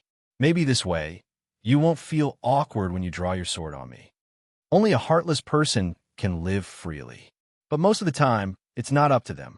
I'm not exempt from this. His lips pursed into a line. With a few leaps, he disappeared into the darkness. The fire slowly burned out. Chu Qingyan hugged her knees and sat in a daze for a long time. Gradually, she felt cold. She snapped out of her daze and stood up to stomp her feet. She happened to step on a chicken bone, making a crisp sound. She was stunned. He deliberately came out tonight to find her. Actually, it wasn't just to give her a good meal. Maybe he wanted her to interrogate him. She looked up at the cold moon in the sky. Her eyes were misty. Dong Ting, why did you do this? The moon couldn't give her an answer. She smiled bitterly and finally slowly walked out of the forest. But her mind was in a trance. Although she walked out of the forest, she walked in the opposite direction. Just as she was about to walk back, she saw a person dressed in gray sitting by the stone table. She couldn't help narrowing her eyes. When she saw the figure, she couldn't help but walk over. At this time, she was in a bad mood and needed to talk to someone. Chapter 11:10. Su Jian glanced at the person sitting in front of him. He put down the chess piece in his hand and smiled. Almsgiver Chu, are you troubled? When she saw him sitting in the courtyard, she didn't hesitate to walk over. Then, she saw him play chess with her and said, I'll be your opponent. So, the two of them played together, one playing white chess and the other playing black chess. However, the black and white image on the chessboard dazed her slightly. When she heard his question, She replied gloomily. Su Jian, what kind of friend do you think is considered a true friend? Su Jian was not surprised by her sudden question because he often received all kinds of strange questions when he was in the temple or walking outside. Hence, Chu Qingyan's question was the most common. However, he was still a little surprised. Ever since they met, she had always been an optimistic and positive person. It was rare to see her so depressed. He guessed that it had something to do with the word friend. The definition of a friend is actually very broad. It includes a meeting, a nodding acquaintance, a drinking and meet friend, a pleasant meeting, a congenial conversation, genuine concern, a life and death situation. These are all definitions. However, if you want to consider a true friend, it depends on how you interpret it. Just like the word Buddha, it has different meanings in different hearts. Chu Qingyan could not help but roll her eyes at Su Jian's words. Isn't that the same as not saying anything? Su Jian was not annoyed by her words. He smiled and said, Actually, you already have a definition in your heart. Why are you still asking this penniless monk? Chu Qingyan was stunned again. She indeed had her own set of standards for friends. Dong Ting was one of the few friends she had in ancient times, and she cherished it very much. However, she could not accept that he would lay his hands on the person closest to him. More accurately, he would hide in the shadows and lay his hands on the big ice cube without them knowing. This was something she could not forgive. Su Jian, she said softly and slowly. When he heard his name come out of her mouth again, he felt a little different. He steadied his mind and said, Go on. When your best friend attacks the person you love the most, what will you do? She raised her head. Her eyes were bright and filled with anticipation. Su Jian was dazzled by her bright eyes. It was rare to see such a serious and sincere look. Benefactor Chu, I'm a poor monk who has nothing but emptiness. Distance, greed, anger, infatuation, and hatred. I have no love. Your analogy is somewhat inappropriate. Chu Qingyan took a deep breath. Why isn't this monk enlightened? All right, change the subject of this metaphor. For example, me. Su Jian lightly smiled. Nothing can be forced. Chu Qingyan snorted. What kind of answer was that? You're not just trying to fool me, are you? Su Jian shook his head. You've already mentioned 3 things. His best friend and the person he loves the most. Since he's decided to take action, he's naturally considered you. However, he still insists on doing so. This means that this matter is set in stone and won't change because of you. Since that's the case, why should you worry? This is the result. Su Jian's words revealed what she was thinking. She felt suffocated and her chest hurt a little. She held her forehead and mocked herself. As expected, honest advice grates on the ear, and good medicine tastes bitter, but the first needle hits the blood.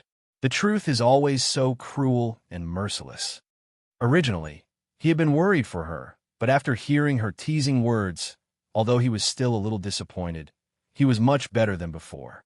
He picked up a white piece and placed it on the chessboard. Su Jian, do you really have no friends? Su Jian was right. Since this was already set in stone, what ability did she have to change it? She was just asking for a snub. It was not in her nature to be sad. At this moment, she focused all her attention on the person in front of her. He nodded. The highest realm of Buddhism is to not be tainted by the mortal world. Only by severing the 7 emotions and 6 desires and treating all things as emptiness can one attain the Tao.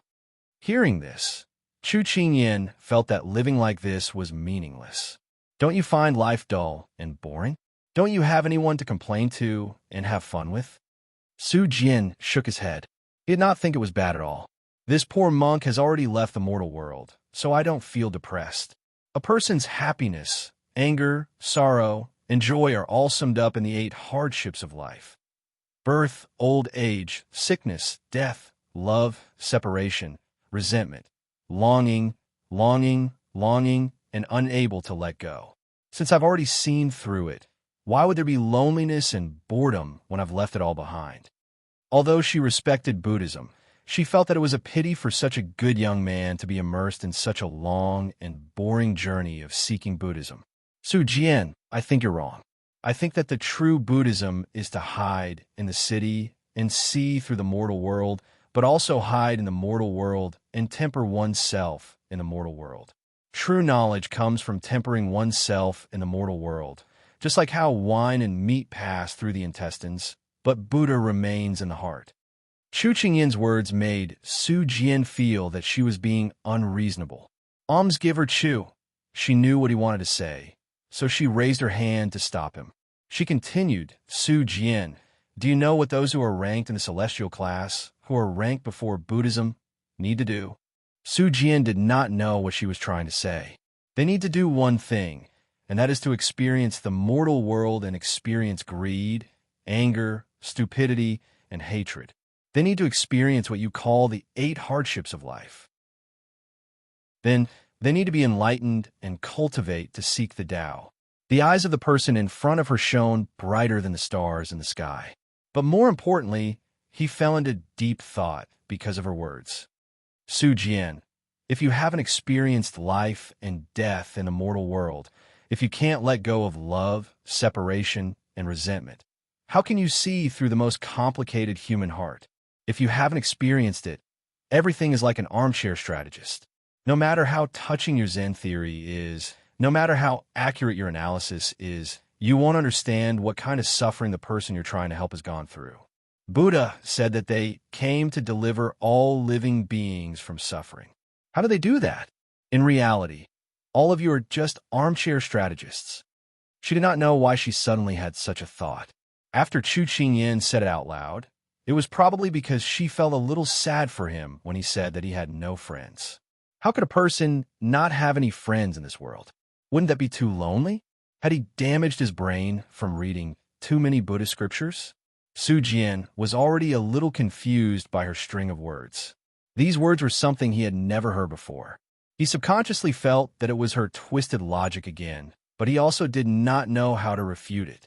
Just like the previous few times, she was always able to find words to make him speechless. She looked at the person in front of her and muttered, Su Jian, I actually think that I should be considered your friend. Maybe it's just a one-sided feeling. Su Jian stood rooted to the ground in a daze. Chapter 11:11. Friend? Why did these 2 words keep echoing in his ears? Su Jian did not understand. Since young, he had been regarded as the most Buddha-like and wise person. No matter what kind of scripture was presented to him, he could easily absorb it and grasp the principles behind it. But after meeting the person in front of him, he realized that the principles he had grasped were not effective in front of her. Instead, he was influenced by her. After he finished speaking, Chu Qingyin blinked, as if she had thought of something. Su Jian, I've already recognized you as a friend. What about you? He had not yet digested the shocking words she had just said. Now that she had thrown another question at him, he pondered for a moment and asked, just now, we were talking about the definition of friends. This penniless monk is very curious. Which category do you categorize this penniless monk into? The corners of Chu Qingyin's eyes twitched. Wasn't she the one asking him? Did he know how to change the topic? But she still thought about his words seriously. It should be because we hit it off. But when she said that, she suddenly smiled as if she had thought of something. When they first met, he had saved her. She had thought that he was a godly person. But later, he had wanted her to shave her head and become a monk. It could be said that they did not hit it off at all. The few times they had met after that, they had parted on bad terms. Now that she had categorized him into this category, it was really hard to predict the future. Su Jian was clearly a little surprised. He had thought that she would think of him as a nodding acquaintance. Of course, Chu Qingyin did not miss the shock on his face. She sighed and said, I don't know how to describe it, either. Back then, you looked like a flower vase, and you would say all sorts of weird things. It made me speechless. But now that I think about it, every time you appeared, you would save me from danger. Furthermore, after interacting with you for so long, I realize that you are not a stubborn monk. Talking to you is also very relaxing. In my opinion, you're already my friend. Perhaps before this, she had wanted to find out if Big Ice Cube would meet with any misfortune through him. But now, she sincerely wanted to be friends with him. Perhaps the fate between people was just so wonderful. He originally thought that she would have a grudge against him, but he didn't expect to hear her say these words. It was rare for him to feel such emotions after so many years. He was silent for a moment before he said, "You lost." Chu Qingyan was confused by his sudden words. Lost. Then, her gaze followed his line of sight, and she couldn't help but twitch the corner of her mouth. When she was talking just now, she was absent-minded and had already forced herself into a dead end. Although she was only 3 steps away, the outcome was already self-evident. She threw the chess piece in her hand into the chess box in frustration and stood up. What a failure. I came here because I was frustrated, but I didn't expect to be hit in the heart again. Forget it. You take your time. I have to go. Waving at him in the air, Chu Qingyan didn't wait for him to say anything and hurriedly left, because she realized that it was already very late. If she didn't go back, the 2 servant girls in the room would be anxious. Su Jian watched her back disappear into the night and smiled as he put the chess piece in his hand back into the box. Just as he was about to put the chess pieces back into the chessboard, his fingers paused in mid-air. The black chess pieces neatly formed a word on the chessboard. A friend's close friend. The knot in her heart that she came here for. He was afraid that she had never thought of winning from the beginning. He thought of her fallacious argument and suddenly smiled. Perhaps this kind of person was worth befriending. When she returned to the courtyard, as expected, the 2 servant girls were anxious. Xining and Jasper surrounded her. "Master, you're only back now?" Chu Qingyan patted the dust off her clothes and looked up with a smile. "Aren't I back now? No, look who's here." Xining pointed towards the room. At this moment, the room was silent and dark. She raised her eyebrows slightly. "It's so dark, and you didn't light a lamp. Who are you trying to scare?" Hearing their master's teasing tone, Xining and Jasper pursed their lips and smiled. "You'll know when you go in." Hearing Xining's mysterious expression, Chu Qingyan couldn't help but roll her eyes. It was so late at night. Why were they playing games instead of sleeping? The 2 of them must have been waiting for a long time and thought of something to scare her. "All right, I'll go in and take a look." She waved her sleeves helplessly, then went up the steps and prepared to push open the door. However, a gust of wind blew and the door opened by itself. She raised her eyebrows again. They were serious about playing with her. She raised her foot and stepped in. Just as she stood still, the door behind her suddenly closed. She wasn't surprised. Just as she was about to walk forward, she suddenly stopped. The smell in the air? So familiar. She felt her blood boiling in her body and her hands involuntarily clenched. Then she slowly turned around to look. She saw a slender figure standing in front of the bed. The black clothes he was wearing blended in with the dark night. Only the jade pendant at his waist was emitting a clear light. Looking up, she couldn't see his face clearly, but that pair of cold eyes instantly made her blood stop boiling. Then it boiled in an even stronger rhythm. She didn't even think as she rushed over and hugged him. The black figure also tacitly opened his arms and hugged her. "Big Ice Cube, you're finally here. I missed you so much." Normally, she rarely said such mushy words of love. She felt that it was a little embarrassing to say such things after spending so much time together. But once they parted, there was a distance between the 2 of them, so these words naturally came out of her mouth. In the dark night, Xiao Su was originally using his internal energy to restrain the rampaging heat in his body. His body was slightly stiff, but because of her sudden confession, the blood in his body became even more restless. He hugged the person in his arms tightly. "I missed you too." When these words came out, Chu Qingyan felt as if she had eaten honey. Her heart was full of bubbles. "Big Ice Cube, why didn't you light the lamp? Is it to give me a surprise?" She happily guessed. "You can say that." Actually, he was afraid that when he saw the person he thought about day and night, he wouldn't be able to control himself. But he forgot that the stronger the internal energy, the better the eyesight. Just now, when the little fellow appeared, his gaze couldn't leave her. Chu Qingyan's face turned slightly red. After not seeing each other for a few days, the Big Ice Cube actually learned how to be romantic. She laughed mischievously. "Then you can light the fire now. I'll pour some tea for you to drink." I found that although the vegetarian dishes in this temple are very ordinary, the tea is still very good. Seeing that she was about to walk to the table, Xiao Su said in a low voice, "No. What's wrong?" She didn't understand his words and couldn't help but turn to look at him again. Because my body is inconvenient. Chu Qingyin's eyes widened, as if she had discovered something incredible. The coldness in that pair of black eyes faded and was quickly replaced by a fiery passion. Chapter 11-12. She seemed to have been nailed to the ground. Why did Big Ice Cube give her the feeling that he was a hungry wolf that was about to hunt its prey? What was wrong with Big Ice Cube? She obeyed and did not light the candles, but returned to his side. She did not notice that something was wrong with him earlier, but now that she was standing beside him, she found that his fists were tightly clenched, as if he was restraining something. She could not help but reach out to hold his hand and asked in concern, "Big Ice Cube, are you feeling unwell somewhere?" Just as she touched his hand, she was shocked by the heat of his skin. You have a fever?" Being held by her soft little hand, he felt cold, but it was quickly covered by the heat. He said in a low and hoarse voice, "Little fellow, I was drugged." As he said that, he could not help but wrap his arms around her and rest his cheek on her neck, using that delicate and warm skin to resist the heat that kept surging in his body. Feeling the strong aura that could not be ignored, even if she was stupid, she could tell what he was saying about being drugged. No wonder Big Ice Cube did not want her to light the candles.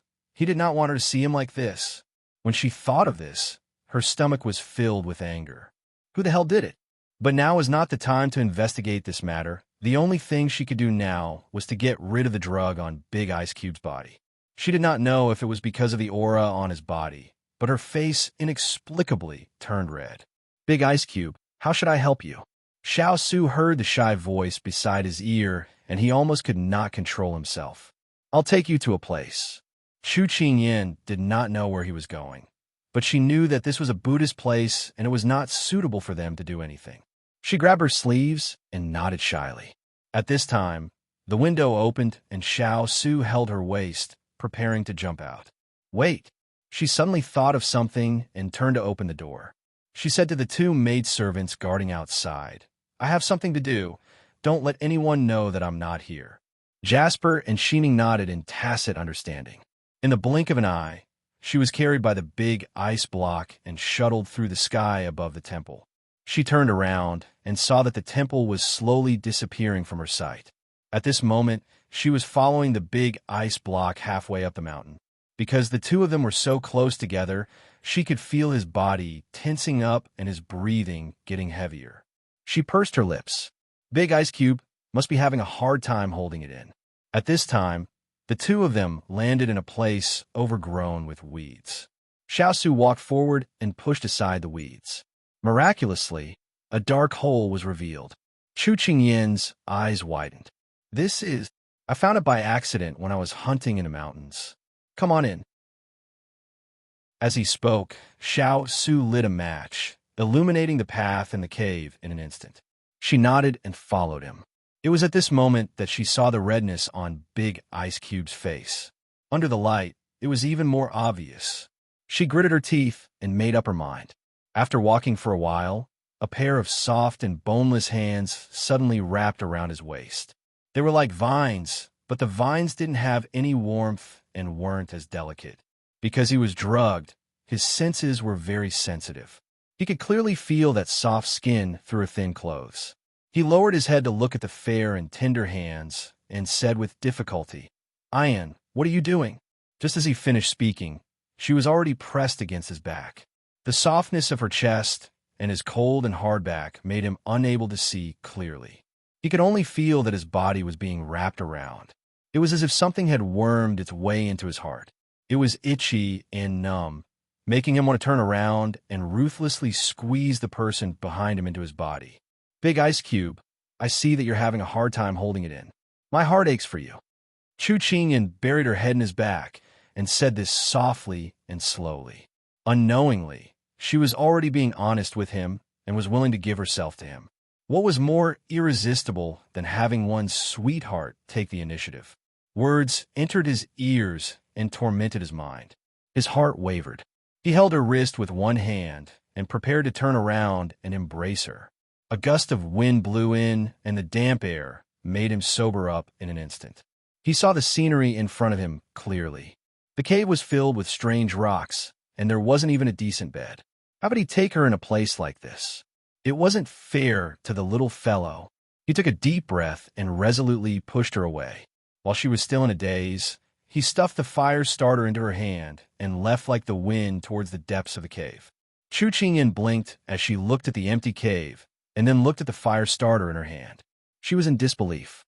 She was rejected by Big Ice Cube again. Was she such a failure? She didn't have any charm at all? She scared Big Ice Cube so much that he ran away. She stomped her feet in anger. She was so worried about him. Next time, no matter what he said, she would definitely pounce on him. This baby was so angry.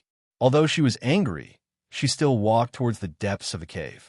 After walking for a while, the view in front of her gradually widened. When she came out of the narrow walkway, she saw a huge pool. To be more precise, it should be a huge cold pool. Because the temperature here was very low, the surface of the pool was emitting cold air. The person she had been looking for a long time was soaking in the pool with his eyes closed. When he heard her footsteps, he opened his eyes and said to her in a hoarse voice, "Find a place to sit." Chu Qingyan was currently in a fit of anger. She didn't care what he said and walked towards the pool. She reached out her hand to touch the water and was caught off guard. She immediately withdrew her hand and looked up to see Big Ice Cube's teasing face. She thought of the scene in the walkway and felt very embarrassed. "Did you already plan to come here to soak in the water?" Hearing her emotional words, Xiao Su thought about how to explain it so that she wouldn't be angry. "I felt that the medicine in my body couldn't be suppressed by internal energy. Otherwise, the rebound would be even more serious. So normal water wouldn't be able to suppress it. So I thought of the pool here." Chu Qingyan snorted. "Then you must have been laughing at me just now." "Silly, why would I laugh at you?" Xiao Su looked at her dotingly. She still wanted to say something, but when she saw the undisguised affection in his eyes, the dark clouds in her heart dissipated. "Then why didn't you cure the poison first before coming to find me?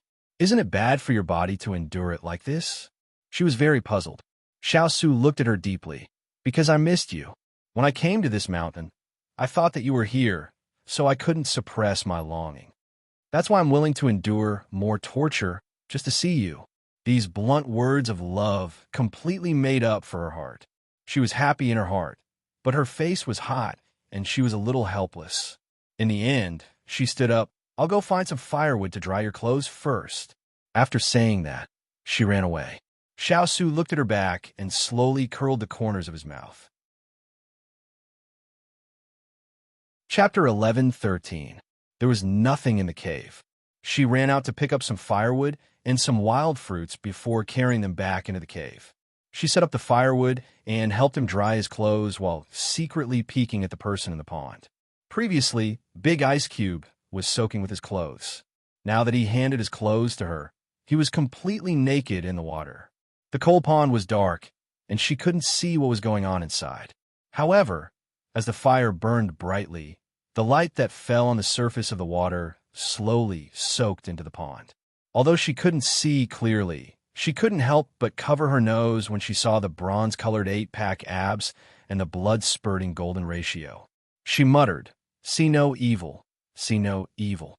However, she still couldn't help but glance over. Xiao Su, who was soaking in the water, felt the heat in his body gradually being swallowed by the cold water. He was slowly freed from the abyss of suffering. At this moment, he had the energy to divert his attention to pay attention to the sneaky gaze on him. He lowered his head and curled his lips. When she was caught off guard, he turned to look at her. Caught red-handed, Chu Qingyan immediately picked up his clothes to cover her face. She said guiltily, "It's quite cold in this cave." Xiao Su chuckled. He didn't make fun of her for her cute appearance and her stiff change of topic. He didn't want her to feel uncomfortable. "There's 1,000-year-old ice under this cold pond. Because it's deep in the mountains, it's not easy to melt. I accidentally found this place." She nodded meekly, feeling that she had utterly embarrassed herself. "You added too much firewood. It's easy to extinguish it," Xiao Su kindly reminded her. She looked down and saw that she had indeed added too much. She immediately took out the firewood in a flurry. Big ice cube, do you know who drugged you? The fire crackled. She had already sorted out her emotions and focused on turning over his clothes. I don't know. Xiao Su narrowed his eyes. There was a trace of ruthlessness in his eyes. I'll investigate thoroughly when I get back. They probably wanted to use a honey trap on you. Fortunately, you didn't fall for it and ran out in time. Otherwise, if any woman came over and you couldn't control yourself. At this thought, Chu Qingyan broke the firewood in her hand. She was so angry that she even took it out on him. Voila! Xiao Su stood up from the water, crystal clear water droplets splashing everywhere, some sliding down his chest, abdominal muscles, and lower abdomen. In such a quiet environment, it was as sexy as it could be, and as pleasing to the eye as it could be. Chu Qingyan was startled by his sudden action. Her attention was attracted by his figure, but she quickly covered her eyes and shouted, "Your clothes are done drying. Quickly put them on." Xiao Su looked at her panicked look and felt very funny. Her mind was filled with the scene she had just seen. At this moment, she held her breath and pricked up her ears. She heard the sound of the water rippling and then the sound of the shore. A strong aura pressed against her face, followed by the sound of clothes sliding across her skin. She swallowed her saliva and asked, "Are you done?" No one answered. She secretly opened her eyes and met a pair of black and white eyes.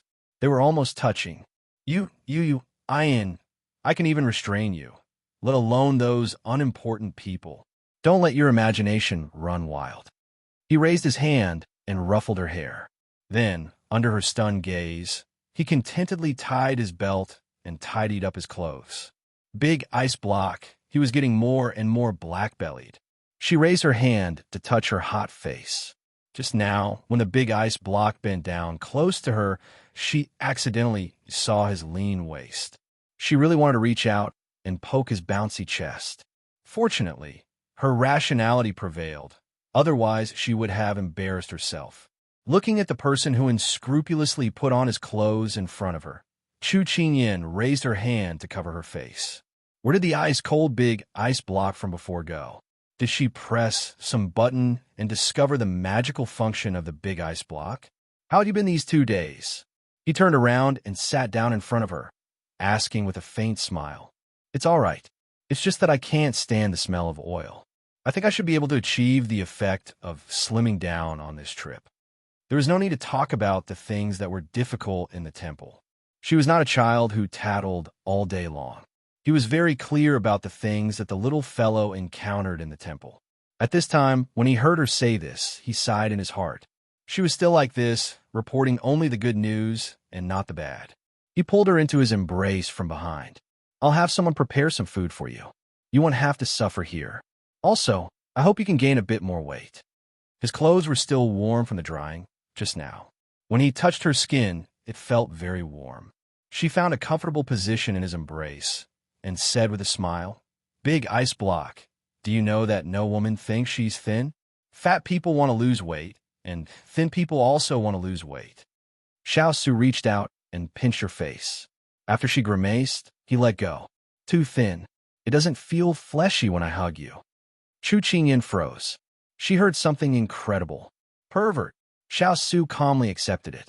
In front of the person you love, you can still maintain a gentleman's demeanor. Then you should be worried. Listening to his self-righteous words, she rolled her eyes towards the sky. The big ice block has turned black. That's probably how it is. Huddling in his embrace, the cold of the cave was isolated. Her whole body was surrounded by warmth, and she felt a little tired. Go to sleep. When it's almost dawn, I'll send you back. Xiao Su caressed her head, gently coaxing her. She nodded and closed her eyes in relief. Just before she fell asleep, she felt that she seemed to have something to say to him, but forgot it. But she couldn't resist the heavy sleepiness and fell into dreamland. Xiao Su leaned against the stone wall, looking at the unguarded sleeping face in his arms. He hugged her tighter and then closed his eyes. This sleep was the most peaceful sleep that the two of them had in the past few days. It was peaceful and warm here, but the King of England's residence was in a tense state of alert.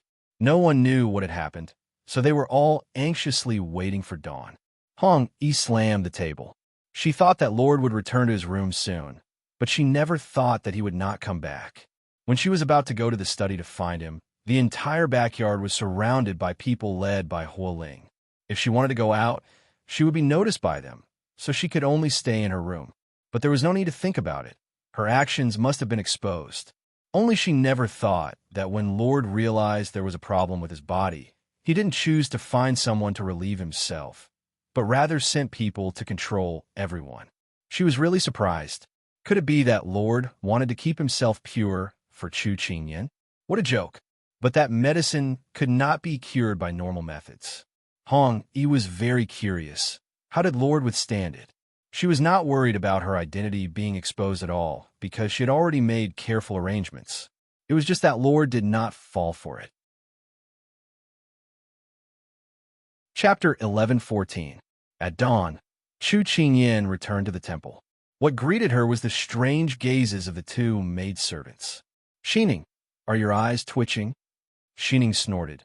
"Master, where did you and His Highness go?" Chu Qingyan raised her eyebrows. When did this maidservant become so bold? She raised her hand and pinched her nose. "Stop talking nonsense. This miss is going to do her morning class." Xining rubbed her nose and stuck out her tongue at her master's graceful back. She didn't know if it was because she saw to Bing, but Chu Qingyan felt energetic all day. After returning from her morning class, she met Xiao Ran, who was waiting at the door. "What brings you here?" Chu Qingyan smiled as she greeted him. Xiao Ran laughed mischievously. "I've been busy these past 2 days, so I didn't have time to come find you." "That's right, I brought you something good." Actually, it was because Mu Fei didn't allow him to come over. Now that Mu Fei and the Empress had gone to listen to the eminent monk's preaching, he was able to sneak out. Chu Qingyan blinked. "What good thing?" Xiao Ran pretended to be mysterious as he took out the hand behind his back. Dang, dang, dang, it was a jasper flute. Just by looking at the luster, one could tell that it wasn't an ordinary flute. Xiao Ran presented it to her. "This was made by a famous master in our Sichuan. I specially brought it out from the palace." Chu Qingyan was no stranger to flutes. In the past few years, other than weapons, she had come into contact with various musical instruments in Lian City. The reason was simple. It was because her family's Debing was very good at all musical instruments. She also wanted to learn a little so that when she fought in the Jianghu, she could play the zither and flute with Debing for the rest of her life. Her memories were interrupted by Xiao Ran as he excitedly said, "Qingyan, let's find a place and I'll play it for you. How about it?" As soon as his voice fell, he didn't allow her to say anything and dragged her into the forest, scaring the two maidservants behind them. Chu Qingyan originally wanted to refuse him, but when she saw the expectant look on his face, she couldn't bear to say it. She asked him to let go of her, and then she followed him into the bamboo forest. After confirming that no one could hear them, the two of them stood still. Xiao Ran held the flute, his palms sweating. "Qingyan, my teacher said that I'm very talented in music. Let me play a song for you." Chu Qingyan thought the nervousness in his voice was because he was too embarrassed to play in public, so she encouraged him. "Relax. I won't laugh at you if you don't play well." Xiao Ran simply couldn't hear what she was saying. After taking a deep breath, he placed the flute horizontally to his lips. After the first note, the rest was much smoother. The crisp and graceful sound of a flute rang out in the forest. Chu Qingyan leaned against the bamboo, squinting her eyes to admire it. It had to be said that this brat's playing was really good, but compared to the big ice cube, he was still lacking. Compared to the big ice cube's playful nature, looking at Xiao Ran's appearance, he should have received professional training. Even an amateur was better than a professional. It was simply infuriating. At this time, Xiao Ran was playing the flute while carefully sneaking glances at the person in front of him. When she looked over, he immediately looked straight ahead. Chu Qingyan found his small actions funny. Since he was so sincere in inviting her to listen to the song, then she shouldn't disappoint his good intentions. But why did the song feel more and more wrong the more she listened to it? Phoenix courting Phoenix? Her body stiffened. She hadn't been listening carefully before, but now she found that the more she listened, the more certain she was. Feeling the emotions in her eyes, Xiao Ran's face turned slightly red. She could hear it? There is a beauty that I can't forget. Not seeing her for a day, I miss her like crazy. The phoenix soars, seeking the phoenix from all over the world. But the beauty is not at the east wall, playing the zither to replace the words, talking about the heart. When I see Su Shi comforting me, willing to match her virtue, hand in hand. Not being able to fly, causing me to fall.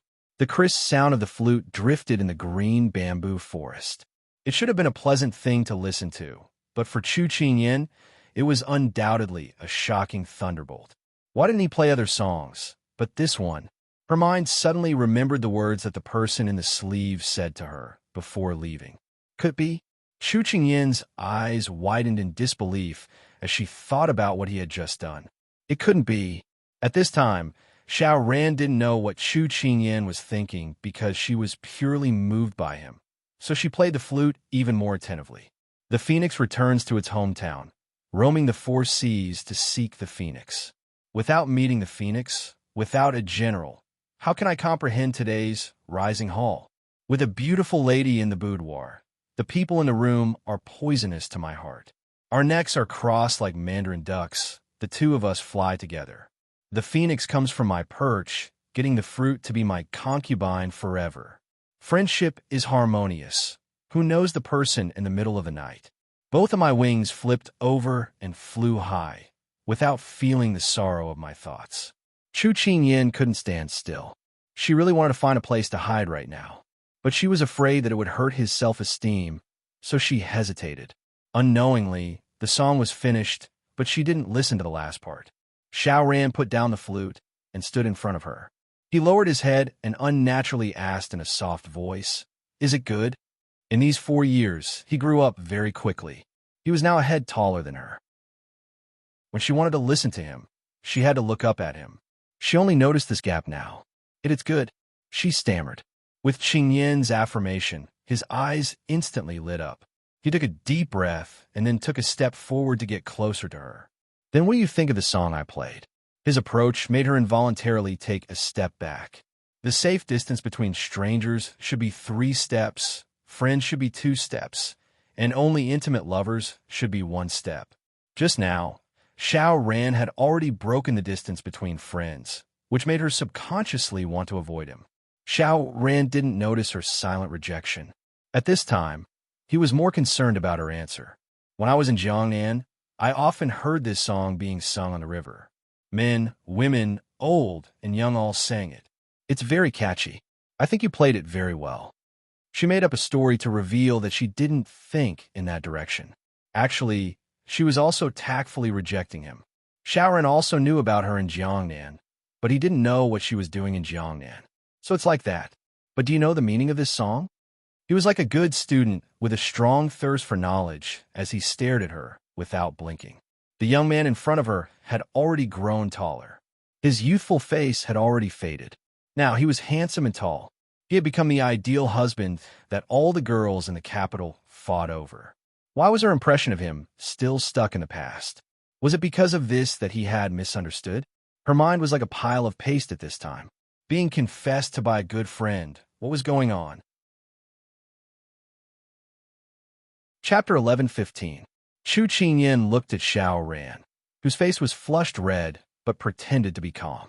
His eyes were filled with anticipation, and her heart was uneasy. Was he going to reject him outright? Would she lose a friend in the future? She was silent for a moment before she raised her head. Her brows relaxed, and her eyes were mischievous as she said, "I know, this song is to confess one's love to the person one admires. You specially played it for me today because you want me to learn and play it for your imperial brother when we return, right?" "No, no," Xiao Ran hurriedly denied, but she stopped him with one hand. Chu Qingyan shook her head and sighed softly. "Your imperial brother is not romantic at all. Perhaps when I play it, he doesn't even care what I'm playing. Instead, he'll pay attention to where my breath is unstable and where I'm playing the wrong tune. So, I'd better not display my slight skill in front of an expert." She patted Xiao Ran's shoulder, who opened his mouth to explain, "Thank you for your good intentions, but this is not suitable for us." "All right, I promised the master to copy the scriptures, so I won't waste time here with you. See you later. After she finished speaking, she immediately turned around, not giving him a chance to speak at all. By the time Xiao Ran reacted, she had already walked far away. He looked at the flute in his hand, turned around, and heavily kicked the tree trunk. His entire person was dispirited and defeated. I told you not to know how to speak. I told you not to know how to speak. Look, she's gone. After leaving the forest, Chu Qingyan felt as if she had been fished out of the water. Her entire body was covered in sweat. Master, are you very hot? Jasper immediately handed over a handkerchief. Chu Qingyan took it and carelessly wiped her face. She casually replied, "The weather is indeed too hot." Xining delivered pastries and said with a smile, "Master, you walked so fast just now that the two of us almost couldn't catch up. But what did you say to His Highness the Fourth Prince?" "We heard the pleasant sound of flute." When they entered the forest earlier, Xiao Ran thought that he did not want others to hear him play, so she sent the two away to guard the entrance of the forest. She sighed softly, and as if she thought of something, she instructed, "In the future, if the Fourth Prince comes to find me, just say that I'm not here or that it's inconvenient for me. If he gives you anything, don't accept it. Understand?" "Master, what happened between you and His Highness?" Xining didn't understand. As soon as the words left her mouth, Jasper pulled her sleeve and warned her. Chu Qingyan rubbed her hair and said gloomily, "You don't have to know the reason. Just do as I say." Xining didn't say anything else. She could tell that her master wasn't in a good mood. She thought that His Highness must have made her master angry. She cursed Xiao Ran in her heart. "Master, Her Highness the Empress sent someone over. She wants you to come over in 2 hours." Jasper reported from his side. Chu Qingyan raised her brows. She didn't expect that after she made a nutritious meal with fruit and vegetable salad for Empress Liang yesterday, she would be called over today. It should be related to this nutritious meal. If she could use this to build a good relationship with Empress Liang, then she wouldn't have to worry about her making a move against her in the future. "All right, you two get ready. Remind me to come out in 2 hours. Right now, I need to catch up on sleep." As she spoke, she changed her clothes and lay down on the bed like a corpse. In order to not let the big ice cube be discovered, she came back alone. But before they parted, the two of them were reluctant to part. Thinking about it now, it was really warm. She couldn't help thinking about the nosebleeds she saw last night. She couldn't help but cover her face. Calm down, calm down." Xining didn't understand why her master had a treacherous smile one moment and then bashful the next. She pulled on Jasper's sleeve. Did Master suffer some kind of shock? Jasper shrugged. "I also don't know." Xining rubbed her chin as she muttered in her heart. Master's thoughts were really hard to guess. Xiao Ran dejectedly returned to his room. He didn't notice that the two subordinates standing by the door were desperately winking at him. With a push, the door was pushed open. He walked in with his head down and poured himself a cup of water. Just as he was about to drink it, he suddenly felt that the atmosphere in the room wasn't right. He looked to the side and revealed a look of surprise. He blurted out, "Mu Fei, why are you here?" Consort Yu was sitting on the main seat with Jiang Momo and Jade Rabbit on both sides. "It's your day off this morning. Where did you go?" Consort Yu looked at him, her voice calm. She came looking for him as soon as she came out of the hall, but she didn't expect to find him. Xiao Ran didn't think that his Mu Fei would suddenly check on him. His expression was erratic. "I was bored out of my mind in the room, so I went out for a walk." "I think it's you who went to play a tune to please someone." Imperial concubine, Yu coldly smiled. Xiao Ran was stunned. He raised his head and his voice was filled with disbelief. "Mu Fei, you sent someone to spy on me?" Imperial concubine Moon slammed the table heavily. "Imperial concubine Mother is concerned about you. You've really grown up. How many times have I told you not to get close to Chu Qingyan and not to interact too much with her? You just don't listen and even came up with a male phoenix courting a female phoenix. Do you want to destroy the image that Imperial Concubine Mother has painstakingly created for you all these years? Coveting your older sister-in-law and ruining your morals. Do you want to anger your Mu Fei to death?"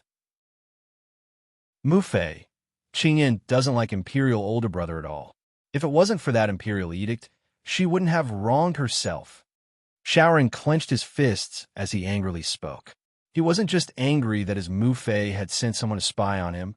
He was also angry that his Mufei had stopped him. Consort, he was so angry that her hands were trembling. The people beside her were so scared that they quickly poured tea to calm her down. Imperial concubine Moon took a sip of tea to calm her nerves. Then she slammed down the teacup and glared at him, hating him for failing to live up to her expectations.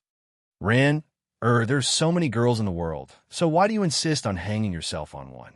Mufei, I must marry Qin Yin in this lifetime. Otherwise, I will regret it for the rest of my life. Xiao stood there with his back straight. His eyes were firm and stubborn as he looked at the person sitting at the table. It was rare for Imperial concubine Moon to see such a resolute side of her son. While she was furious, she was even more shocked. She was shocked that Chu Qinyin had the ability to make her son give up everything to be with her. Imperial concubine Moon vented her anger on Chu Qinyin. Although she was angry, she couldn't have a conflict with her son. The more it was like this, the more she couldn't go against him.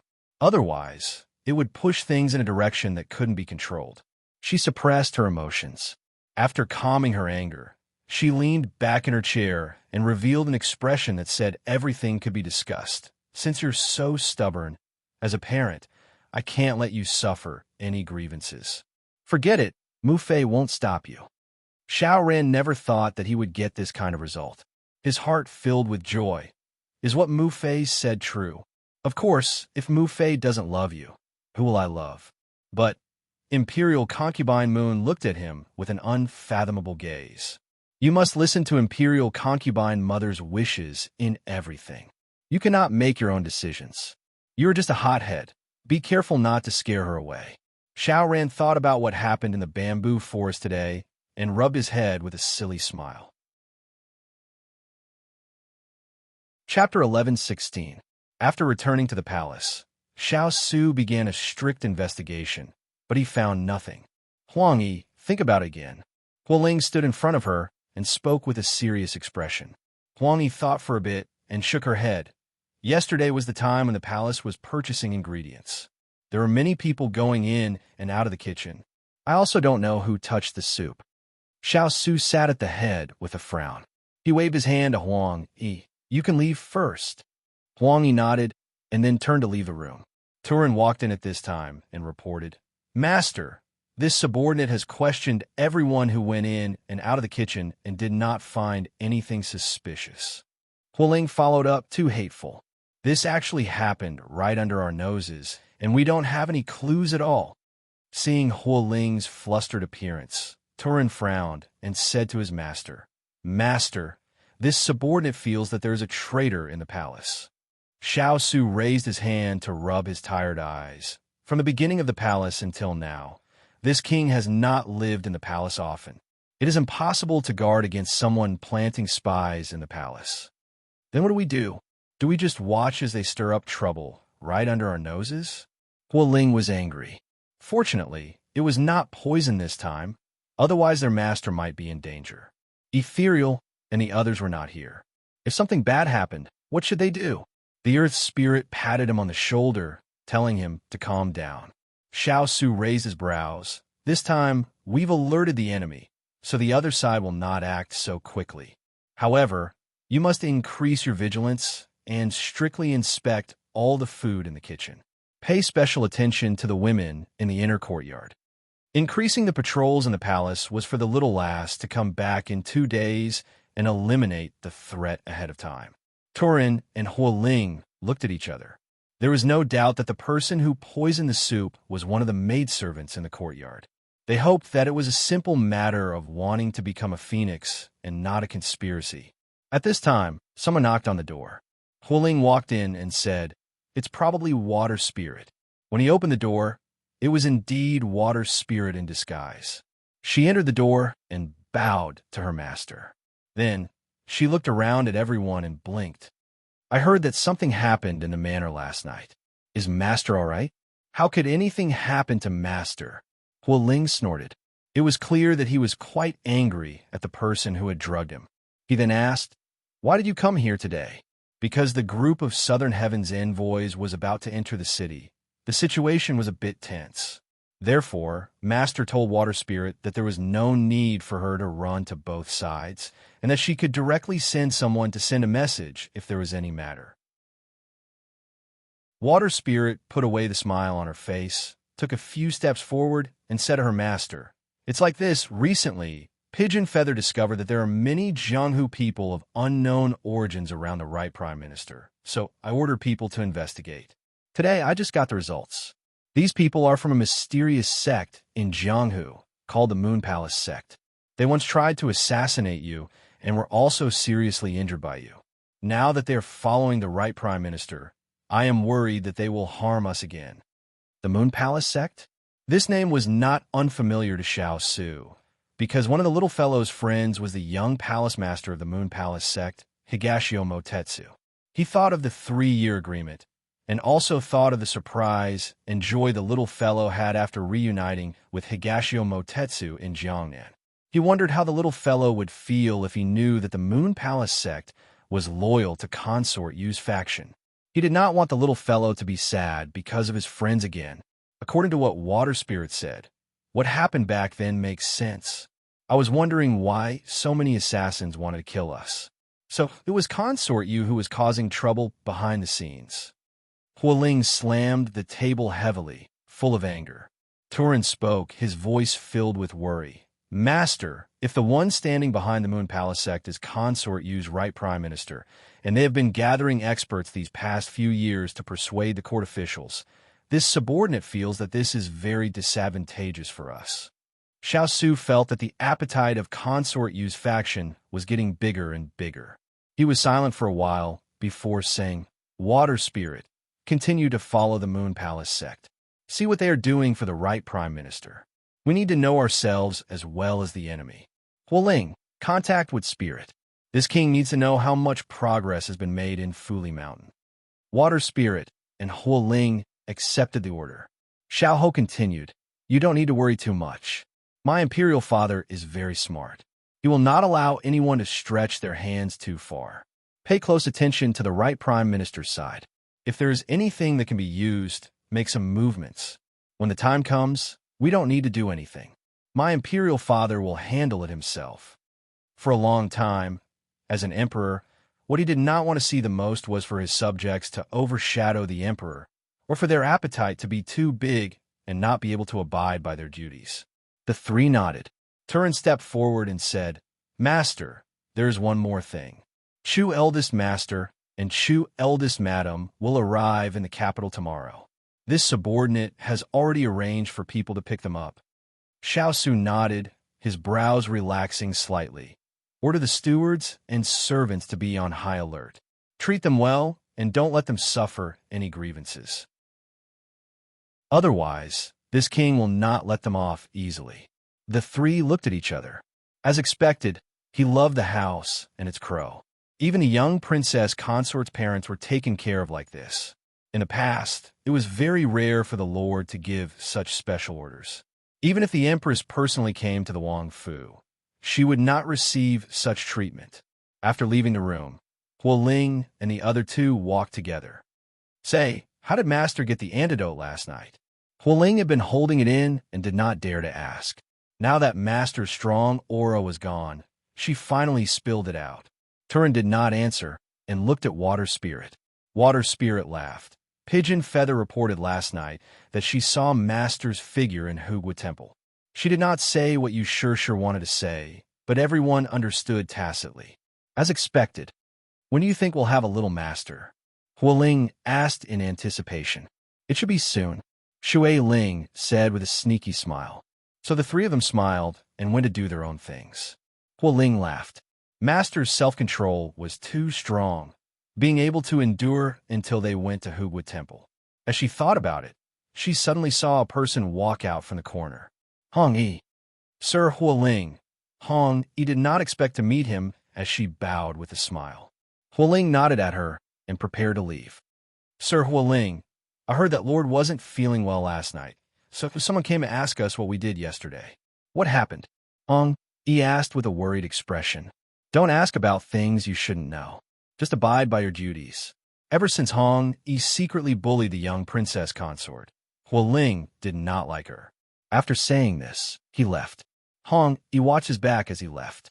Thinking about the disgust in his eyes, she tightly gripped the handkerchief in her hand.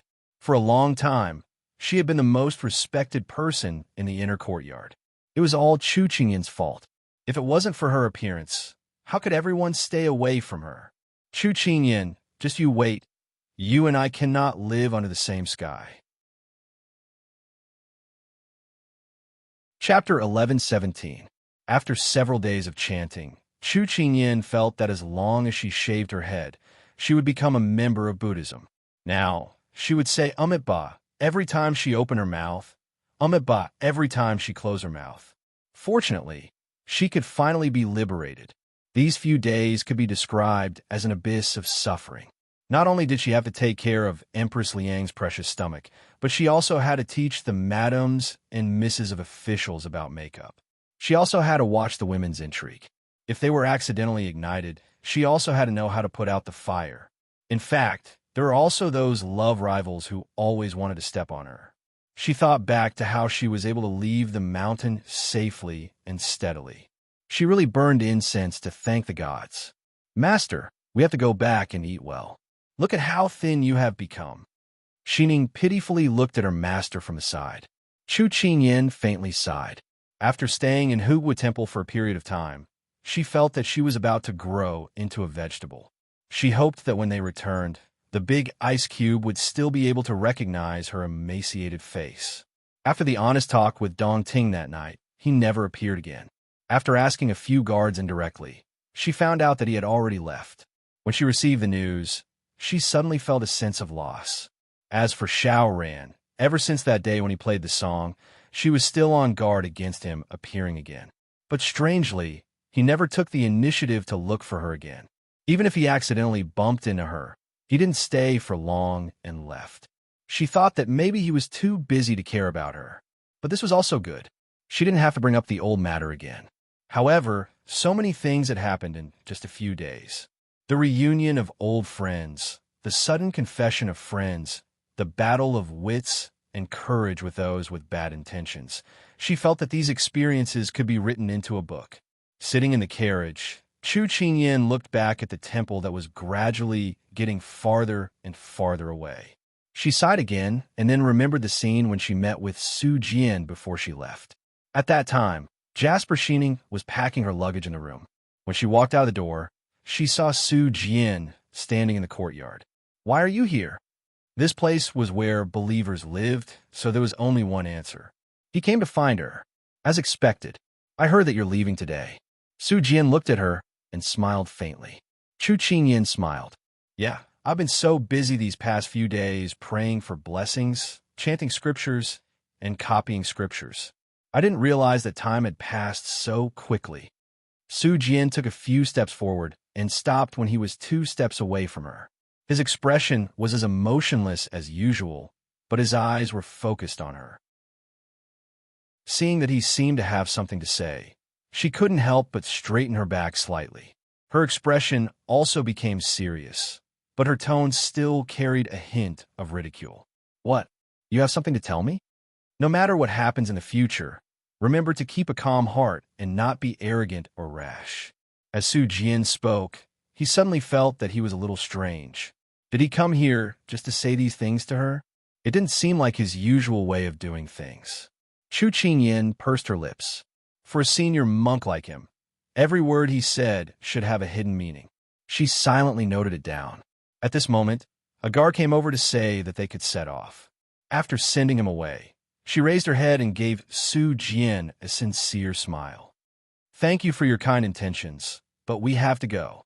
There's no need to be so reluctant.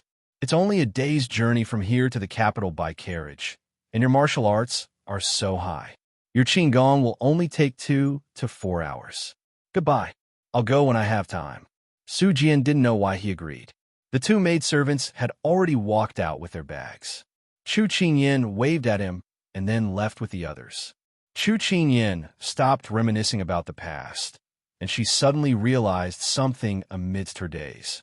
It was obvious that Su Jian already treated her as a friend. Otherwise, why would he take the initiative to come over and give her instructions? She clapped her hands and smiled. It must be like this. But she felt that his instructions seemed to be hinting at something. Could it be that something would happen when she returned to the capital? She uneasily pressed her hand to her chest and felt her heart beating wildly. She vigorously shook her head.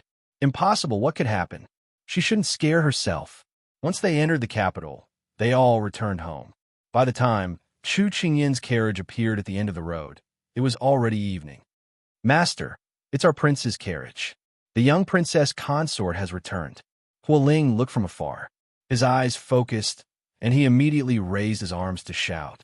As soon as he finished speaking, his master hit him with a chestnut. This prince saw it. The meaning was that he didn't need to say anything. Xiao Su and his servants were not the only ones standing at the door to welcome them. Father and Mother Chu were also there. Father Chu stood on the steps in a luxurious brocade robe. He had an imposing aura, but it was broken with a smile. Son-in-law, Kai Kai is home. Unable to contain his excitement, Father Chu jumped to his son-in-law's side and stood on his tiptoes to look. Xiao Su nodded. On the side, Hualing, who was holding the bun on his head, swallowed his saliva in shock. In the end, he sighed in agreement. He would only get beaten if he spoke, but Father Chu was able to receive his master's affirmation.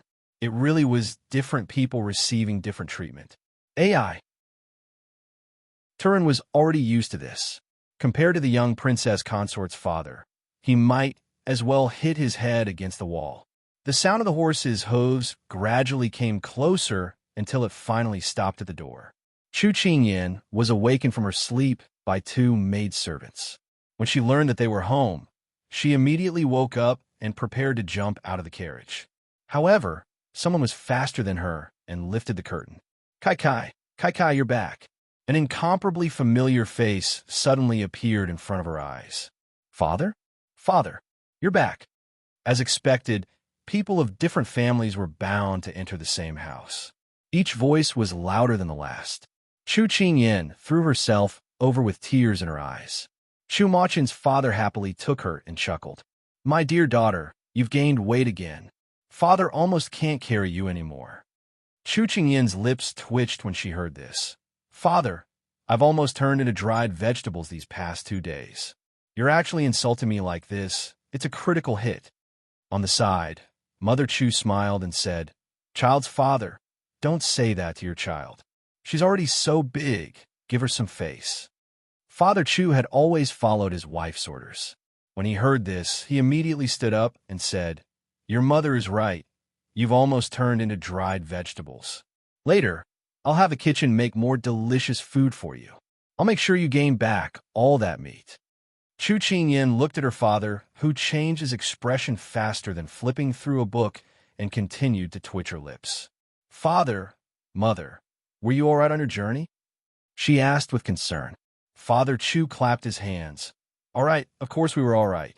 Those bad people were the ones who weren't all right. They actually dared to lie to us and say they were white impermanence's people. Next time, Father will definitely beat them until they're looking for their teeth on the ground. Everyone was amused. Right after chatting with her parents for so long, where was Big Ice Cube? Her family's Big Ice Cube was blocked in front of his parents-in-law. Due to his status, he couldn't immediately see his little wife, nor could he scold them like an outsider for snatching his wife away. At this moment, he was feeling sullen. Chapter 11:18. As the carriage continued forward, Luo Yun reported, Your Highness, Hong Yi sent a letter saying that the plan failed. Compared to Luo Yun's disappointment, Empress Liang was calm. It would be abnormal if it succeeded. She was too naive to think that she could succeed in one move. If that's the case, then this consort doesn't need to worry. Luo Yun nodded in understanding. Your Highness is right. His Highness has never been close to women since he was young. We've thought of many methods, but none of them have succeeded. Never been close to women? Empress Liang thought back to that time in the palace, when her son had fallen out with her in order to protect Chu Qingyan. She smiled mockingly. I'm afraid that back then, He hadn't met someone to his liking. What does your highness mean? Luo Yin thought of someone. Just watch. In the past, he was like a slippery loach. Now that he has a weakness, this consort can be at ease. Empress Liang spoke slowly. She held a mirror in her hand and looked at her own face with a satisfied expression. Luo Yin thought that Chu Qingyin must have done quite a few things to please your highness recently. It has to be said that your highness's skin is even better than when you were a young girl. Hearing this praise, Empress Liang smiled at the mirror. The person in the mirror also smiled brightly at her. She stroked her face and said calmly, "Leave that girl Chu Qingyin alive for now. This consort still has a use for her." Luo Yun nodded, then said, "Your Highness, I feel like you've been reborn since your return. When His Majesty sees you, he'll definitely be attracted to you. Even consort Yu pales in comparison to you." Empress Liang was pleased with herself. These past few days, seeing consort Yu's sullen and jealous expression makes this consort feel relieved. Go back and have someone prepare a fruit and vegetable meal according to Chu Qingyin's list. Don't delay. Luo Yun agreed with a smile. After giving her instructions, Empress Liang started admiring herself in the mirror again. It had been almost half a day since they returned to the prince's mansion. It was already late at night. After sending off her father and loving mother, who were jumping around in the room, Chu Qingyin closed the door and turned to look at the person who was waiting under the light with an ashen face. "Father and mother have left," she said fawningly. "I have eyes to see," he replied. If one listened carefully, they would be able to hear the anger in his words. "Jealous?" She tilted her head and looked at him, asking the obvious. Xiao Su ignored her. He stood there and said calmly, "Come here." She blinked her eyes in confusion, thinking that she had misheard. Seeing that she didn't move, Xiao Su repeated patiently, "Come here." She slowly walked forward. Why? Before she could finish speaking, a black shadow flashed before her eyes, and her entire body was violently pulled into his embrace. The familiar scent of ink filled her nose. Before she could react, she had already fallen into his domineering embrace, as if she was going to be melted into his bones and blood. Only when he touched her delicate body did Xiao Su have a tangible feeling that the little fellow had returned. His hanging heart finally settled down at this moment. This kind of confirmation almost made her unable to breathe. "Big Ice Cube, I can't breathe." She really didn't want to ruin the mood, but she really was going to die. Only then did Xiao Su loosen his grip, but he still kept her in his embrace. "Big Ice Cube, being jealous is good for your health. I won't laugh." After she breathed out, she raised her head with a smile. Before she could finish speaking, she saw a black shadow fall down. Her lips were ice cold, but it was quickly swept away by a hot flame. She was stunned as her eyes widened. In front of her, there was only his closed eyes and the white light that bloomed behind him. It was like the white expanse in her mind. Xiao Su was dissatisfied with her lack of concentration, so he raised his hand to cover her eyes. She could feel the coldness of his hand and the low, husky voice that rang in her ears. "Be more serious." She slightly opened her lips, wanting to say something, but she couldn't say a single word from his mouth. Feeling his gentle and urgent kiss, full of affection, she couldn't help but close her eyes and follow his pace. It was like he was asking for the compensation that he could see but couldn't touch. Over and over again, he pestered her, not letting her leave. In the end, she really didn't have any strength. Her legs were weak, and she could only hang on his body. Only then did he reluctantly let her go. At this time, her entire weight was on his body. He held her waist and intimately rubbed his chin against her hair. "I'm jealous, but because they are your parents, I won't affect your reunion," he said in a low voice in her ear. "So after they leave, you'll come here to make your presence known?" She half opened her eyes to stare at him. Xiao Su raised his eyebrows and shamefully admitted it. "Humph." She raised her hand to rub her waist. He had almost broken it just now. What a scary guy who couldn't satisfy his desires. Xiao Su couldn't help but reach out to rub her waist. He knew that he hadn't controlled his strength well and felt a little guilty. "I'll be gentler next time." Why did that sound so dirty? She swallowed her saliva. It's okay. Just don't hug me so hard next time. Xiao Su pressed his head against hers and chuckled. I can't help myself. The big ice cube's voice was already pleasant to the ears, and now that he had lowered his volume, it was filled with affection and adoration. She couldn't take it anymore, and her face turned as red as an apple. Xiao Su chuckled and bit her pink little face. He said possessively, I really want to eat you up. The thick hint of affection made it impossible for Chu Qingyan to pull her head out of his chest. She was really afraid that she wouldn't be able to control herself and pounce on the big ice cube. That wouldn't be in line with her ladylike nature. Empress Liang led the concubines and the womenfolk of the imperial harem to Hugui Temple to pray for blessings. She received the praises of the common people. Even though the weather was still hot, in the eyes of the common people, they were already very lucky to have the nation's mother who cared so much about them. They didn't ask for rain from the heavens. Not long after the group of people who had fasted and prayed for blessings returned, a large procession slowly approached the capital. Lord, we'll be able to enter the city tomorrow morning. A subordinate stood by the carriage and reported. Send someone to the capital first to confirm the time to depart from the capital. A gentle voice came from the carriage. Yes, inside the carriage.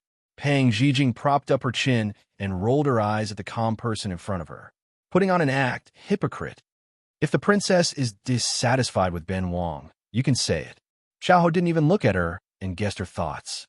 Pang Zhijing made a tisk sound. I don't want to talk to you. Xiao didn't bicker with her. He flipped through the letters that hadn't been dealt with yet in his hand.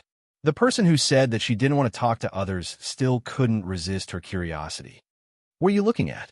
She leaned over to take a peek. Xiao looked up and coldly glanced at her. Pang Zhijing received his displeasure and immediately stood up to distance herself from him. If you don't want to let me see, then I won't let you see. Petty. Chapter 11:19. Not long after Empress Liang's group returned from Hugui Temple, another piece of news spread. The Southern Song Kingdom's envoy group was about to arrive at the capital. Compared to the excitement of the first piece of news, the second piece of news was simply resentful. At that time, the Southern Song Kingdom had initiated the attack, burning, killing, looting, and committing all kinds of crimes. Although half a year had passed, it still hadn't extinguished the anger in the hearts of the commoners. Pang Zhijing sat quietly in the carriage as she looked at the citizens of the Western Lodge who had been isolated from the outside by the guards. Their faces were not welcoming, but filled with caution. She twirled her hair with her fingers and smiled helplessly. The main culprit of the war between the Southern Song and the Western Lodge should be the ruler at the top, and not her, a cannon fodder who had been pushed out for no reason. Her gaze passed over the sea of commoners outside and landed on the back of the thin and handsome figure riding a white horse in front of her. If it was just based on appearance, Xiao had the most suitable person for her, elegant and handsome. However, although she was an appearance expert, she also had the instinct to seek advantages and avoid disadvantages. Xiao's thoughts were too deep. She felt that she was invisible in front of him, with no privacy at all. Moreover, he was a tyrannical maniac who could strangle you with a single word. Sometimes, the one riding a white horse wasn't necessarily a prince. It could also be Tang Sung or a hypocrite. Wait, what was she thinking about? Heavens, earth, that's a bad person. Perhaps it was because of the continuous assassination attempts, but in order to ensure her safety, Xiao made an exception and allowed her to ride in the same carriage with him. She was almost bewitched by his considerate gentleness. This person always did things with a purpose. Protecting her was just like a bodyguard protecting an item. Ignoring the two maids' advice, Pang Zhijing laid down on the couch without a care for her image. Hee. Can you eat being reserved? Right now, she was only thinking about how to protect her little life. On top of the high wall, Chu Qingyan took advantage of Big Ice Cube's convenience to bring her father up the tower and watch the Southern Song Kingdom's envoy group enter the city. She couldn't understand why a person like Big Ice Cube, who always kept a clear distinction between public and private affairs, would give in to her father's pleas and open the back door for him. Even now, standing with the soldiers on the city gate tower, she still felt a little unreal. Kai, look, what a fat horse. It must taste delicious. Mr. Chu was drooling at the side. Once these words were said, Hualing, who was standing guard on the side, couldn't help laughing. The southern blue country was mostly grasslands and was very suitable for grazing, so the cows, horses, and sheep were all fattened up more than their Sichuan.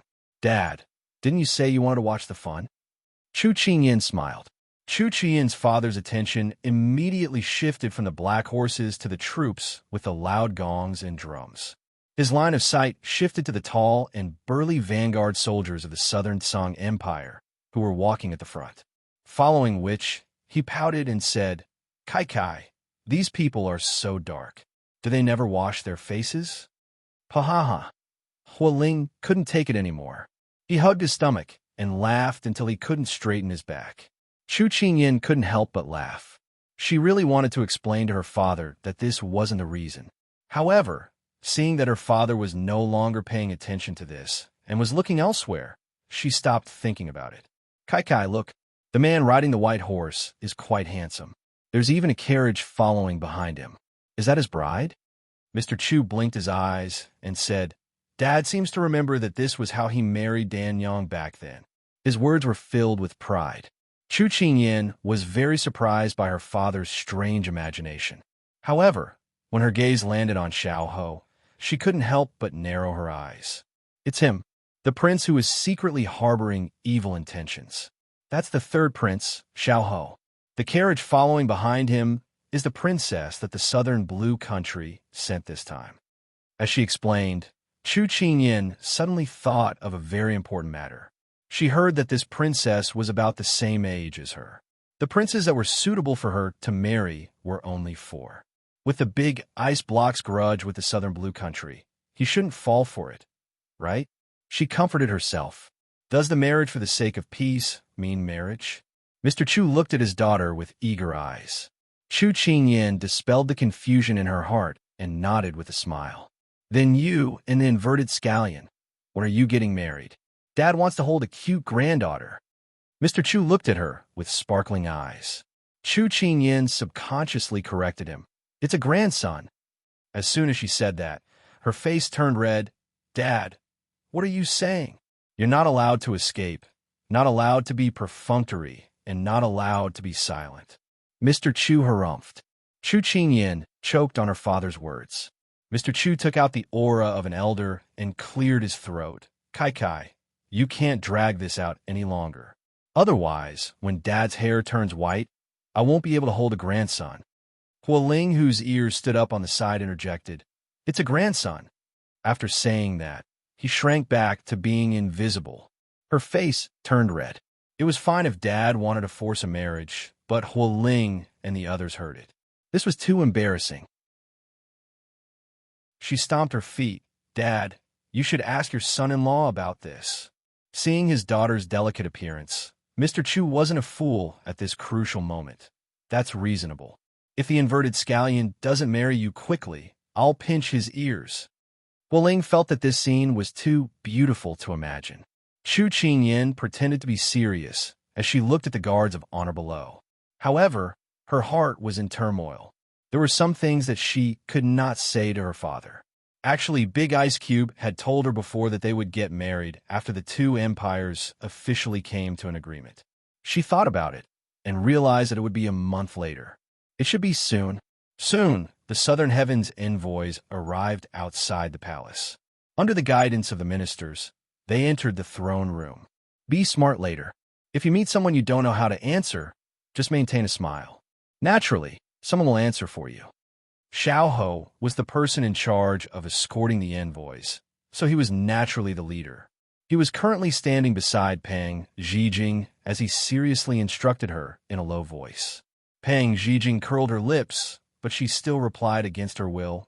I know, I won't joke around with my head. It's good that you know. Xiao Ho wasn't satisfied with her attitude, but he didn't say anything else. He walked forward with large steps, creating a distance between the two of them. Pang Zhijing was still stubborn earlier, but now that she saw him getting further and further away from her and the envoys she wasn't familiar with, she suddenly felt that she no longer felt safe. She couldn't help rubbing her arms as she looked up at the plaque hanging high above. She swallowed a mouthful of saliva as she looked up at the awe-inspiring civil and military officials. How could he abandon her at such a crucial moment? She calmed herself down and pretended to look straight ahead. She expressionlessly walked into the center of Sichuan's highest authority. Xiao glanced at her pale but calm appearance from the corner of his eyes. He felt that it was funny. This little thing who didn't know the immensity of heaven and earth finally knew how to be afraid. He shifted his gaze and looked at Xiao Su, who was at the front. The corners of his mouth curled up without leaving a trace. Xiao Su, prepare to receive my attack. Chapter 11:20. The summer days were always very long. By the time the sun set, it was already very late. And it was at this time that Xiao Su returned, stepping on the afterglow of the setting sun. Chu Qingyin took the robe he took off and hugged it. Her face was filled with curiosity. Why are you back so early? Didn't you say you were going to receive an envoy? I'm only in charge of the city defense, not the reception. Also, Imperial Father has arranged a reception banquet for 3 days later. You will also have to attend. He raised a hand to pinch her little nose and said with a smile, What? I also have to go. Can I choose to refuse? Chu Qingyin immediately protested. Xiao Su shook his head. You can't. Why? I hate this kind of banquet the most. She was vexed. Suddenly, her eyes lit up. I can pretend to be sick. You can go back and say that I'm not feeling well. I can't be exposed to the wind while recuperating in the Fu. How about it? Nothing much. Xiao Su did not give her any face at all. Humph. Seeing her throw a tantrum, Xiao Su was both pitiful and amused. As long as you're in the capital, you're the princess consort. This is unavoidable. Chu Qingyin was discouraged. This is the bad thing about marrying into a rich family. You have to pretend to be reserved and virtuous all the time in all kinds of situations. You even have to be pointed at behind your back from time to time. It's so frustrating. I haven't even married you yet. Xiao Su laughed and raised a brow at her. With such a big grudge, it's actually not a big deal if you don't go. It's just that, when she heard the first half, her eyes immediately widened. It's just what? The banquet in 3 days is not as simple as a welcoming banquet. Don't forget, why is this imperial princess here? Can you bear to leave me there alone? And the last syllable made Chu Qingyin's heart tremble. Imperial princess? She had actually forgotten about this. Go, go, go, why wouldn't I go? Chu Qingyin slammed the clothes in her hands on the table and said through gritted teeth, What princess? How dare you covet my man? I'll beat you up if you come in pairs. Pang Zhijing, who was at the post house, suddenly sneezed twice. She rubbed her nose. Who was scolding her? She was distracted for a moment before she noticed the gaze that was staring at her. She immediately regained her senses and almost forgot that there was an uninvited guest in the room. Barging into this princess's room in the middle of the night, aren't you afraid that people will gossip if word gets out? She looked at the person on the seat and said in a bad mood. Seeing that she had regained her sharp tongue, Xiao lazily leaned back in his chair. He did not take her provocations seriously at all. As long as you don't spread it around, no one will know. Moreover, I'm sure that the princess has forgotten that you and I were in the same carriage on this journey. Pang Zhijing secretly gritted his teeth. When it came to venomous tongues, no one dared to be number one if he claimed to be number two. Humph, then get straight to the point. Why are you disturbing this princess's beauty sleep so late at night? She ran to the last chair to sit down, and then crossed her arms as she spoke in a very displeased manner. Xiao slightly knitted his brows. Then he slowed down and calmly said, In 3 days, there will be a banquet set up for you in the palace. In name, it's a welcoming banquet, but it's more accurate to say that it's a banquet set up for you to pick a prince consort. At that time, you just need to state which prince you want to travel the capital with. If my imperial father agrees, then he will be your future prince consort. Pang Zhijing rubbed her hands together and the corners of her lips curled up. It sounds more like a banquet set up at Hongmen. Xiao did not comment. Seeing his calm and composed appearance, she suddenly had a mischievous idea. If I can pick 4 princes, can I pick you? The smile on Xiao Ho's lips froze, and then he dangerously narrowed his eyes at her. Nonsense. Frightened by his gaze, Pang Zhijing pressed down on her wildly beating heart and pretended to be disgusted as she said, Tisa, you really can't take a joke. I'm afraid that if I marry you, I won't know when I'll mysteriously go down to drink tea with the king of hell. Xiao Ho did not pay attention to her nonsense, but there was still a trace of sternness in his brows. Pang Zhijing puffed up her cheeks and admitted defeat. All right. We're in a cooperative relationship, so I won't fool around. Just say who you want me to pick, and I'll pick him. Is that all right? I'm very cooperative. No one noticed that the way the two of them interacted right now was like a couple who were at odds with each other. Xiao Su recovered his gentle appearance.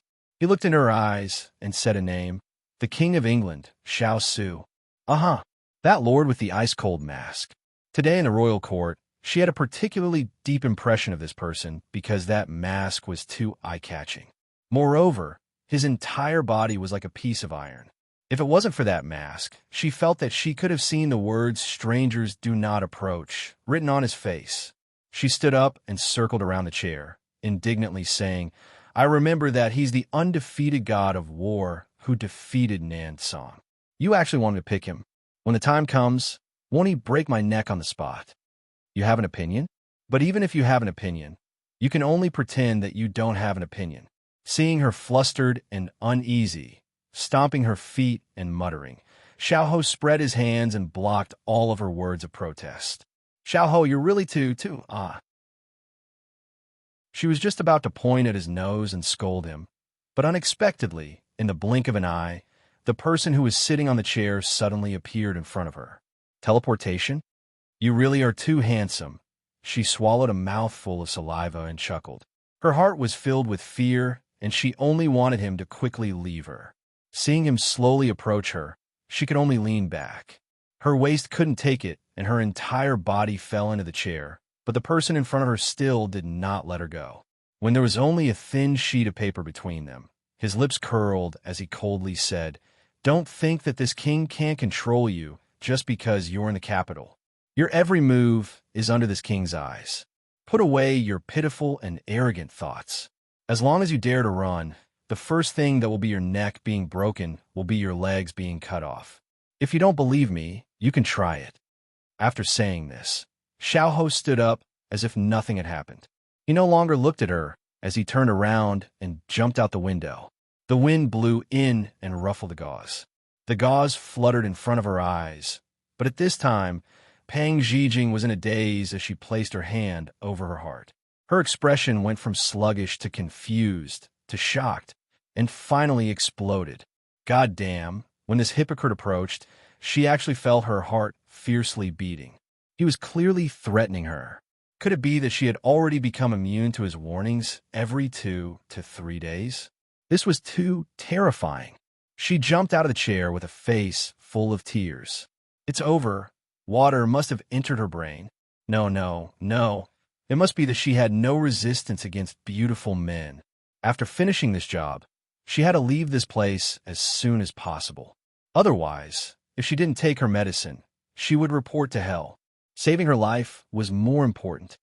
You're tuning in to the Romance Rendezvous YouTube channel. We're so grateful for your support, and don't forget to subscribe to join us on this incredible journey through captivating stories. Your generosity through donations truly makes a world of difference, as it's the primary source of revenue that allows me to expand and enhance this channel for you. Thank you from the bottom of my heart for being a part of this adventure.